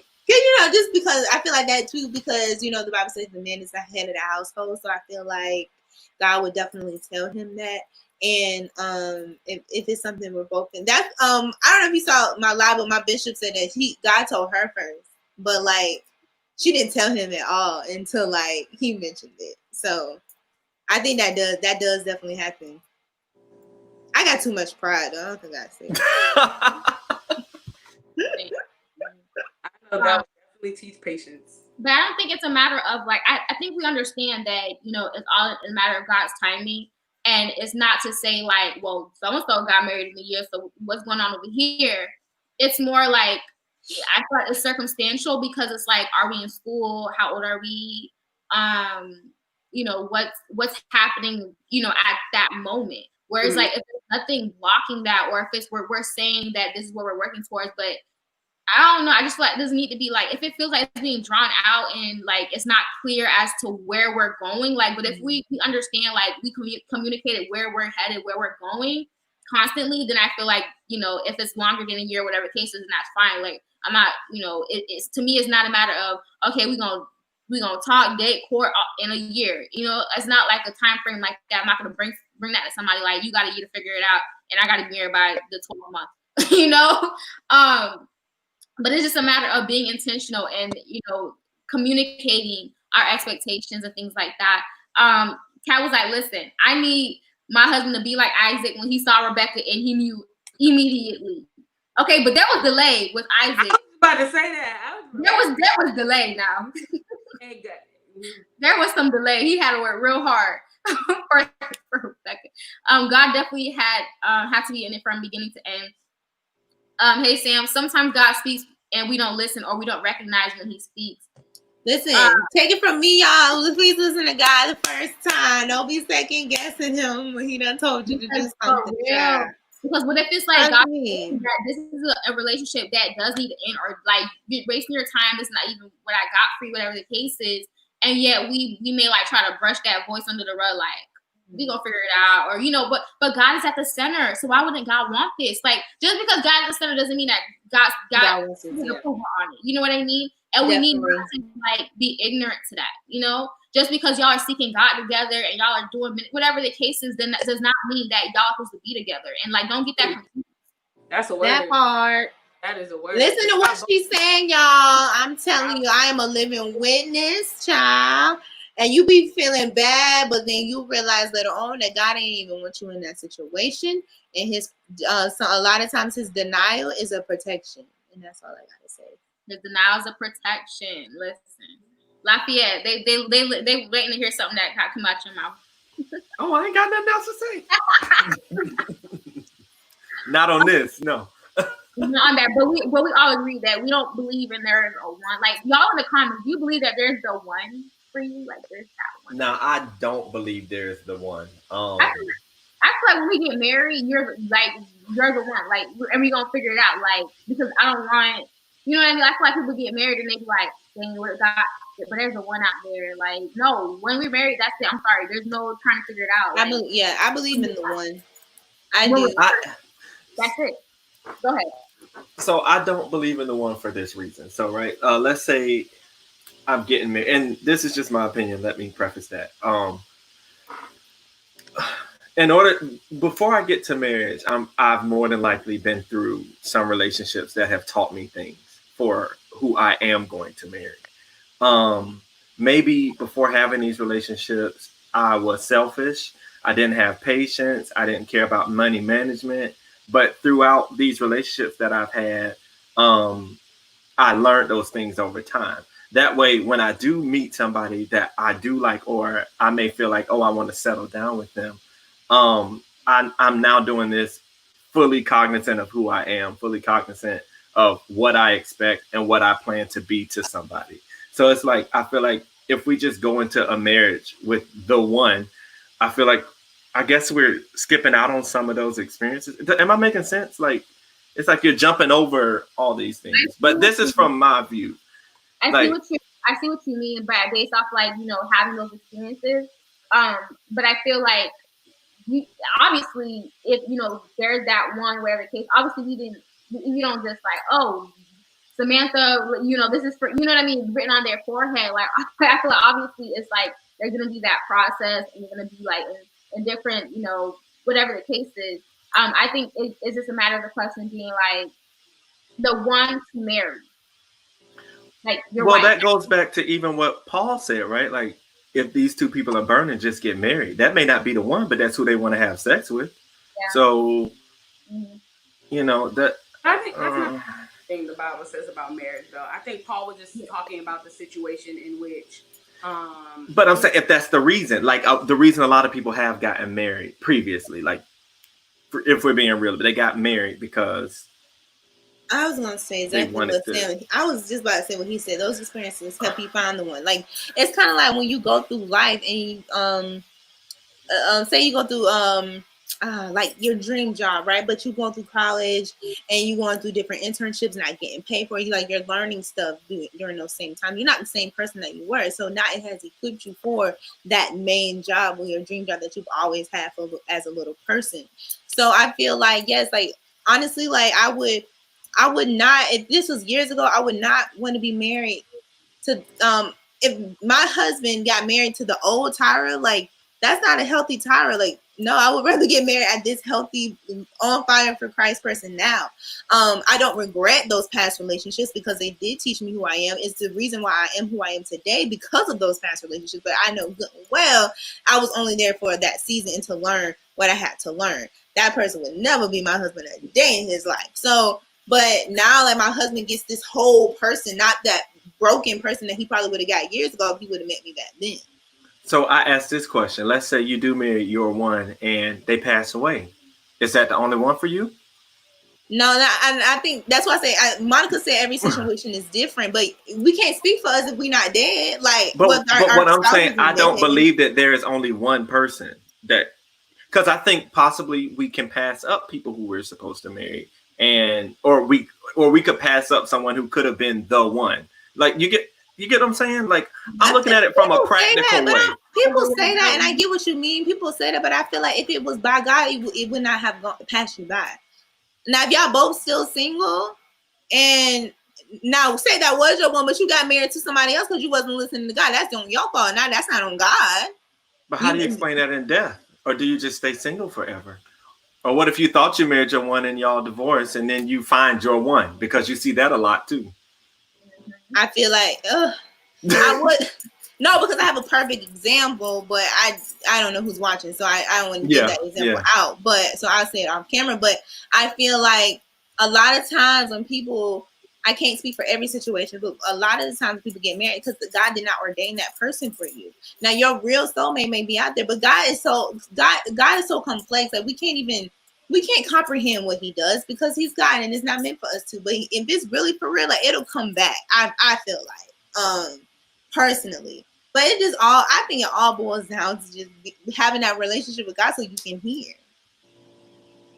So then my thing is like I understand like what Lafayette is saying because it's just like, man, I forgot what I was gonna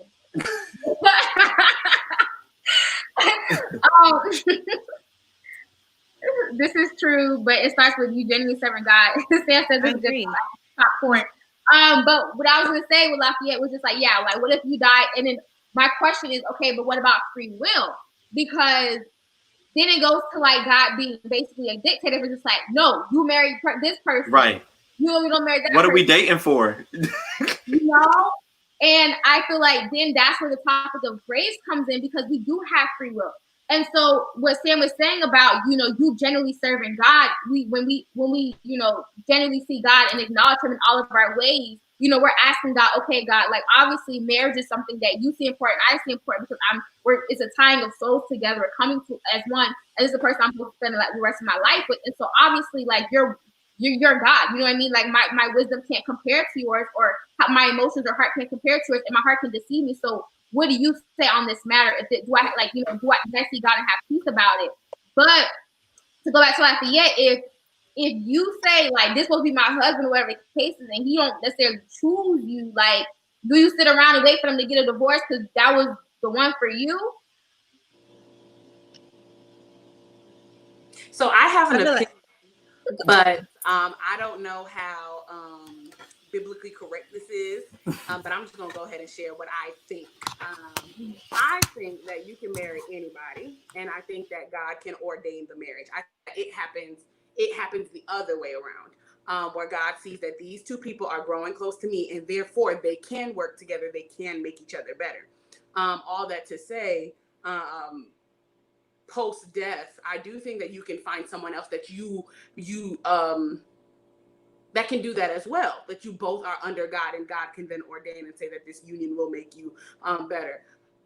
I don't know if I believe in there's only being one person, but I do think that just as you're being intentional dating, God may have somebody out there that is being intentional looking for someone that may have the qualities that you have.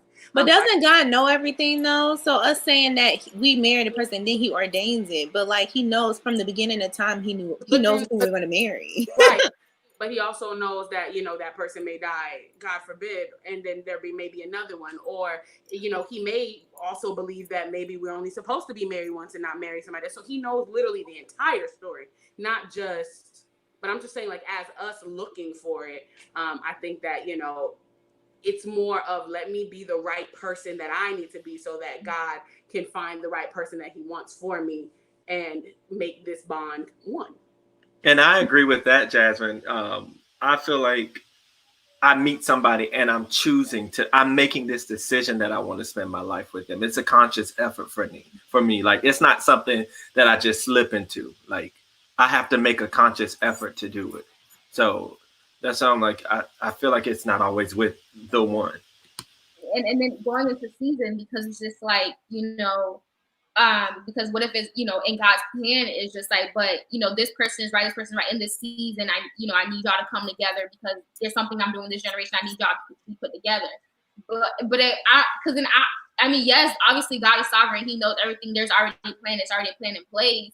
But it's like, I've heard somebody explain it like this, like, okay, so let's say Lafayette will be with this person, but then this person end up with this person, and so then the person that actually did this person's one, what happened to that person? You know what I mean? And so it just becomes like algorithmically, like there's provision. That's what I'm saying. Like there is always provision because God already provision, grace. Yeah, he literally is going to be like, okay, well then if this happens, then he will know. We may not see this, but like he knows what he's doing. Like you were saying, Ty, like he knows. Yeah, that's what I'm saying. I think it gets too complex when we start talking about like, what if it happened? I'm like, if it's really from God, like it's going to happen, period. Like I look at it with any other situation, whether it's a job, whether it's getting accepted into a school, whether it's getting a new car, like if it's going to happen and it's for you, it's going to happen. So I think it just gets too, like, for me and my brain, it just gets too complex when I start thinking about like other scenarios. Like, yes, obviously someone passes away, like God still desires us to have companionship, I believe. And so, yeah, in that situation, that is a special case where I think, yeah, you might have one or two soulmates. And who says soulmates is just for a husband and wife? Soulmates could be a best friend to me. That's two as well. Like, I think there's different types of soulmates out there. Right. Also, this concept of soulmate, but that's just a side note. Like, this, I'm wrapping my head around, but. Mm-hmm. So then can we agree that we wouldn't define it as the one? Or would we say like, something happens where somebody did that, I was just like, oh, my one, he passed away, but here's this other one. Like, he's not one, but he's a companion. The person I believe that God sends us a companion or companionship. I don't think it's always the one. Like, I think that we can find companionship though. And that is God's plan. He doesn't want us to be alone. So, yeah. Unless you're a nun. Unless you're what? Unless you're a nun. Oh, that wasn't what I heard. Me. Oh, no, unless you're a nun. Sam says the eyes of the servant were open. His eyes were open as a servant. He had to serve. That's my opinion on where it would start. Janae says, I think it may be I think it may deal with what exactly your purpose and prayers are focused on marriage. God has told me that my husband will be a huge part of my calling or vocation. Mm-hmm. And thinking of people in the Bible, it may have seemed random, but the fruit of the marriage changed the course of history. So exactly. And again, I feel like, seasonal, like Ruth and Boaz, where, she followed Naomi and here she's, working in the field. And here comes Boaz, where it was just like a seasonal thing where she was already married, prior to, but in this season, like that's what's how to happen. So I feel like, we forget that things happen in seasons as well. And, God will ordain the words, I need y'all together in this season. You're ready. He's ready. Boom. I need this for this generation at this time for this greater purpose. Lexus says, is it wrong that I want one, even though I'm so young? When you say one, one as a I think she means a marriage. a marriage. Yeah, no, I don't think it's Nothing wrong with wrong. that. Yeah, I feel like you desire, and I've seen, God knows the desires like of our hearts. 18 years old, like once they turn 18, they got married and like they're flourishing. You know what I mean? And they kept that as What I will say, adding on to that though, is we have to also watch what is being played in our minds and like how we're feeding ourselves, because there's a danger of making marriage an idol as well, being that all the Disney movies that we watch, all the social media, all of it becomes because for me, being someone that didn't truly understand marriage for so long, I saw all these things and I thought there was something wrong with me for not wanting to. Because we've been constantly taught over and over, like, this is what you're supposed to do. This is the woman's role. Get married. That's a goal. This, and that. All that to say, now that I do hope for that one day, I think that it was an intentional conversation with me and God. Like, hey, God, is this truly what I want? Or do I think that I need this because of what everybody else says? So I would just watch your heart on it, because we are fed things from different, avenues. Also, to add on to what Jasmine said, just the why. Why do you want to get married? Like, make sure it's not rooted in I don't want to be lonely, or I want to be with somebody who can provide for me. Like, because then you're using marriage as a crutch in a way. And I guess that's not completely terrible, but I do think it could be problematic if the person you marry may not meet your expectations of the marriage. So I think it's very important to make sure you want to get married for the right reasons, outside of being, the ultimate goal is I want to please God, but how does this affect your daily living? How does this affect your mood? Just make sure you want to get married for the right reasons. And do you want to get married by God's definition of marriage as well? Like, do you want to be that person that, that wife that God ordained you to be, or do you just want to get married versus what you see, out there in the world? And I guess going back to like purpose and like purpose mate, because I believe that the person that you tie yourself with, like obviously it's a greater purpose and it's gonna serve a purpose. And I guess going back into like the seasonal thing where like that being that one, or let's say something happens to that person, or you divorce, whatever case, if something happens, then you marry someone else, where it's just like that person, it could be a purpose person as well, and you could really strive. But I also want to say to that as well is like, you can desire marriage, and I've witnessed with myself where it's just like what I may have desired like last year, last week, 2 weeks ago, it changed. And that's why I just like thank God that I submitted my life to God, where it's just like God, whatever happens, you know what I mean. So in your time, because when I'll be ready in that sense to be the person I need to be, whereas something I thought I wanted, I don't want that. And like, thank God I ain't married the person I thought I wanted. You know what I mean? Because that would have been a disaster. Because now I'm like, I would be sick to my stomach knowing what and so that's important as well, because we have to understand that our desires might change, our wants might change. And so that's why I'm just adamant about, God, give me your heart's desires, because do you know what I mean? And give me what I need and not just what I want. Like, thank God doesn't give us what we want, because then we'll be looking like, well, yeah, I did want that, but I don't even want that no more. Like, like there was a season where I stopped eating meat. You know what I mean? Like, I didn't know I was gonna stop eating meat. Like, what? And then now I eat meat again. Like, and I remember saying like, well, I hope my husband, he's a vegetarian and doesn't eat meat. And now look at me eating meat. Now I'm gonna be like, well, I hope he's not a vegetarian because I'm eating. You know what I mean? So it's just like things change.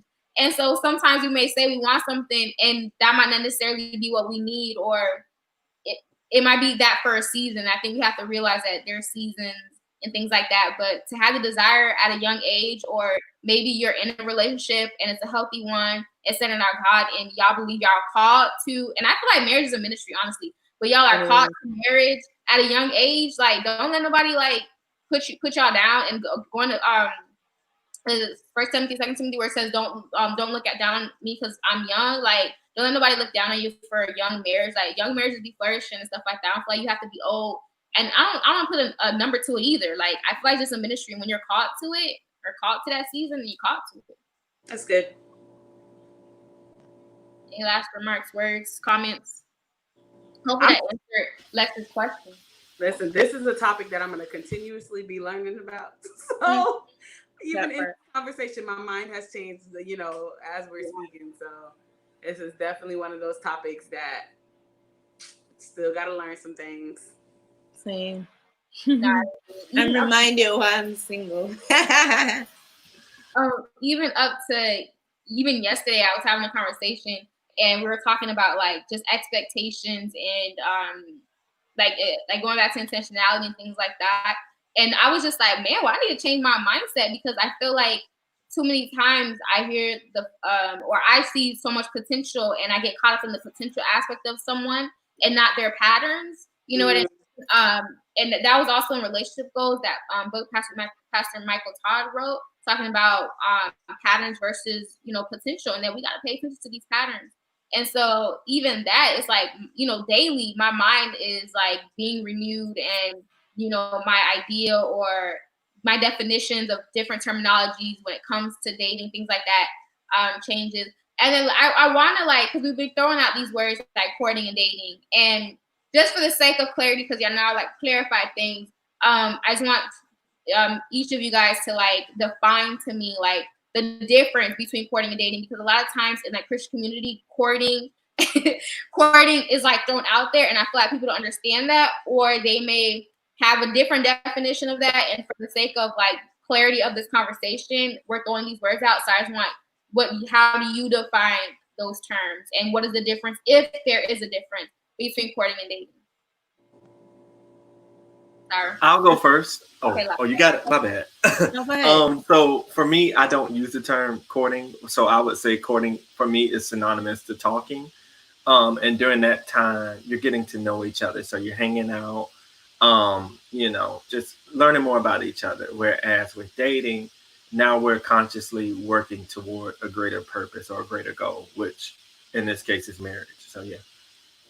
Yeah, I think this question I don't think can ever really truly be answered because it's different for everybody and depends on where you are in your life. For me, I do desire to get married, and I believe I will be getting married in my 20s. So for me, if I'm dating, if I'm courting, that means I'm dating exclusively, like, well, with intentions of getting married. Like we are moving towards this destination in life. And so yeah, it could definitely be synonymous to dating. Just really just depends on who you're talking to and how you look at it. For me, yeah, close and we have made the intentional decision that we are dating with purpose, and it's like set in stone. Like, yeah, we're getting married. It might not be a ring on my finger yet, but like this is happening. And so that's just my. I think my definition is a little different, and yeah, I think courting comes after dating, and my definition of dating might be different. But I think for me, courting is when you two decide that because of your time dating, because of after you're getting to know each other, that this is somebody that you want to spend your life with, but there's still some growing to go. We're going to have this season of working towards marriage. So in that season, that's where, you know, I think courting is right before engagement or even during engagement, in the sense of this is where we're having intentional conversations about, you know, what our household may look like in the future, and, you know, premarital counseling, and where do we want to live? What are our jobs going to look like? I think that's the introduction to the courting stage for me. And that's when we're going to get counsel from other married couples, while dating for me is strictly getting to know each other more intentionally, being exclusive. So I just have a different step for it. Okay. Which I feel like is all valid. For me, when I first heard it, like the term, but I feel like I've heard courting before, but in my like adult age, I keep hearing courting in like the Christian community, and for a little minute there, how I perceived it or how it was being like spoken of, it was like, it's like, okay, if you're dating, then your world is secular. If you're courting, then that's Christian dating, whatever the case is. Until like, I further did research on it and things like that, and it was just like, courting is not a Christian term. It's not just a Christian community term. It's just a universal term.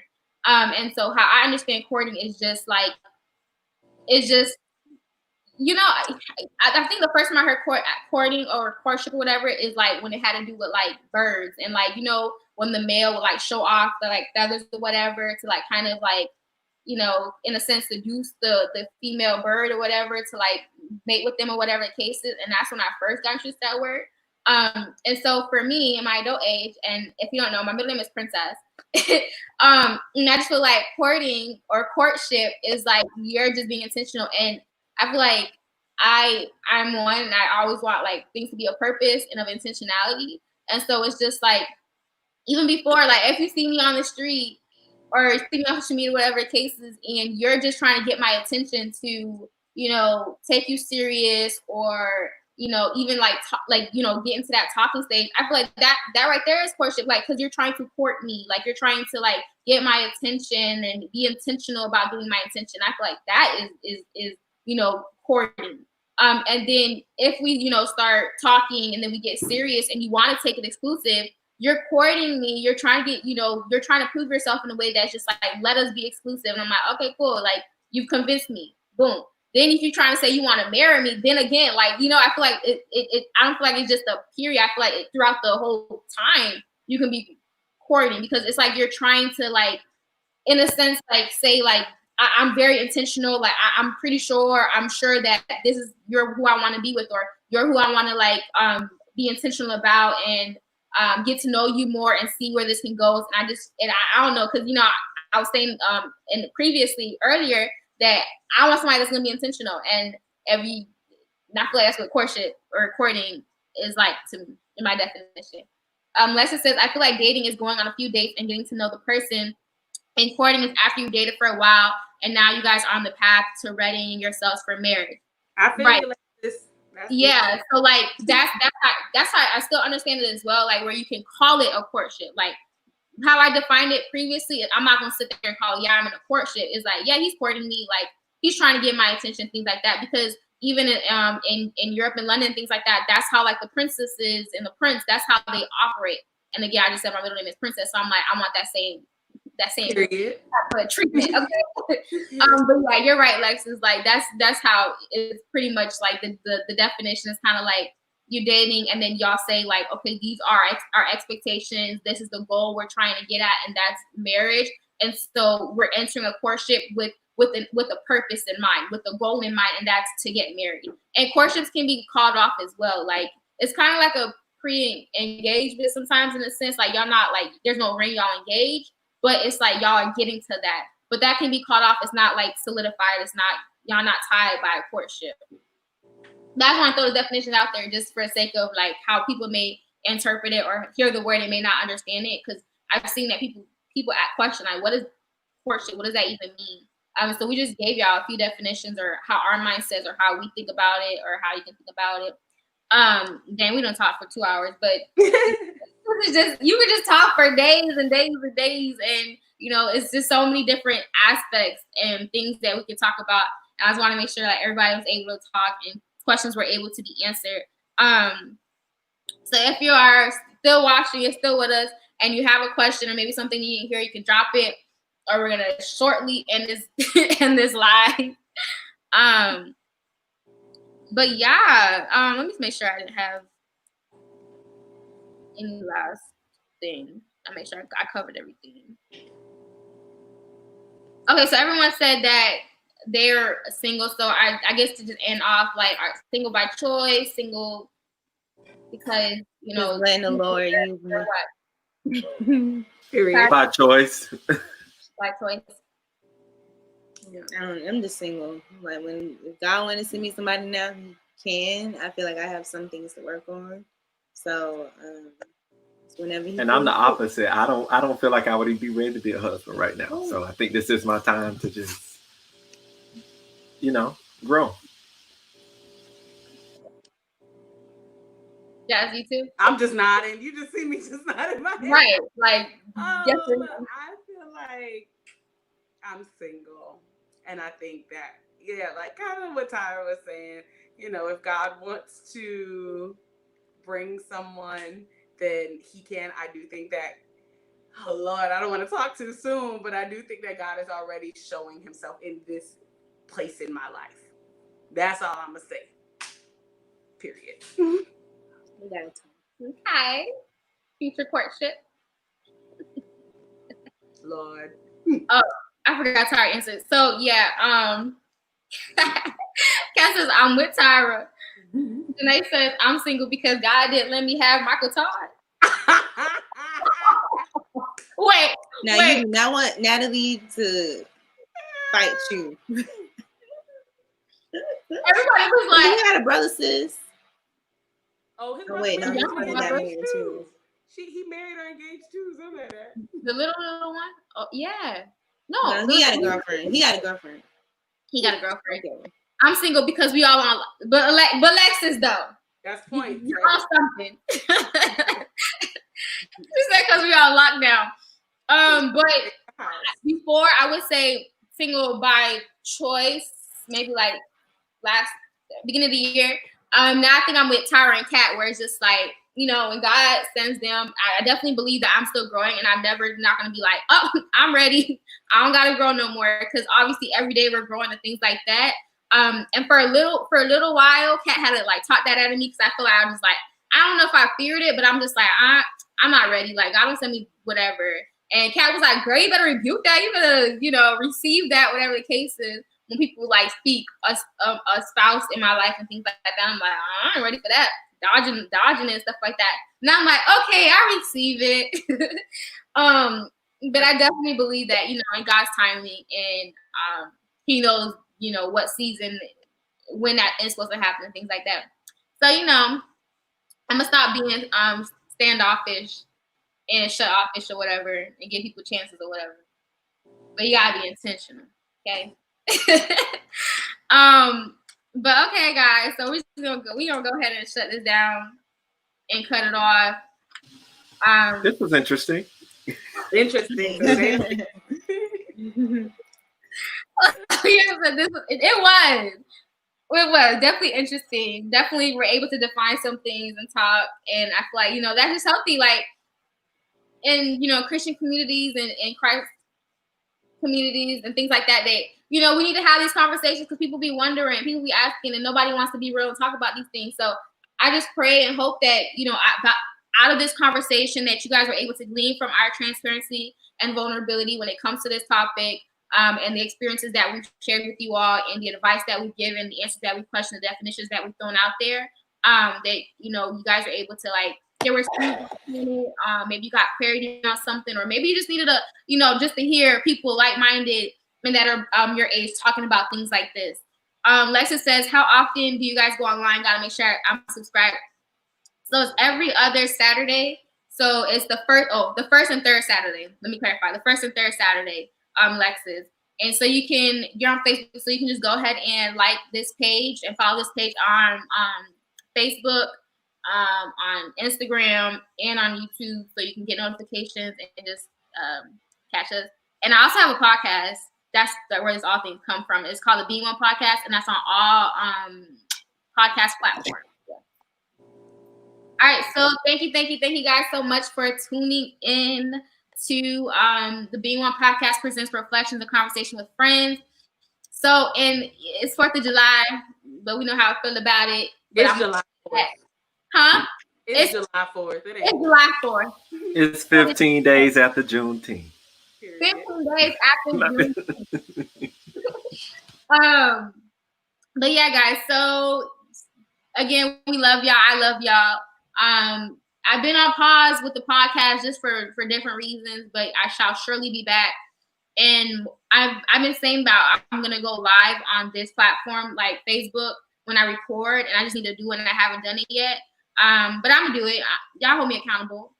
But we love y'all. Thank you guys for joining the conversation, and definitely don't be free to comment or, you know, message. And if you watch this on the reruns, I know it's 2 hours long, and if you rewatch this and you're 2 hours long, shout out to you. And you can still comment and inbox me, whatever case if you have a question. Okay, love y'all. Stay safe. Bye. Thank you for joining. All right, bye guys.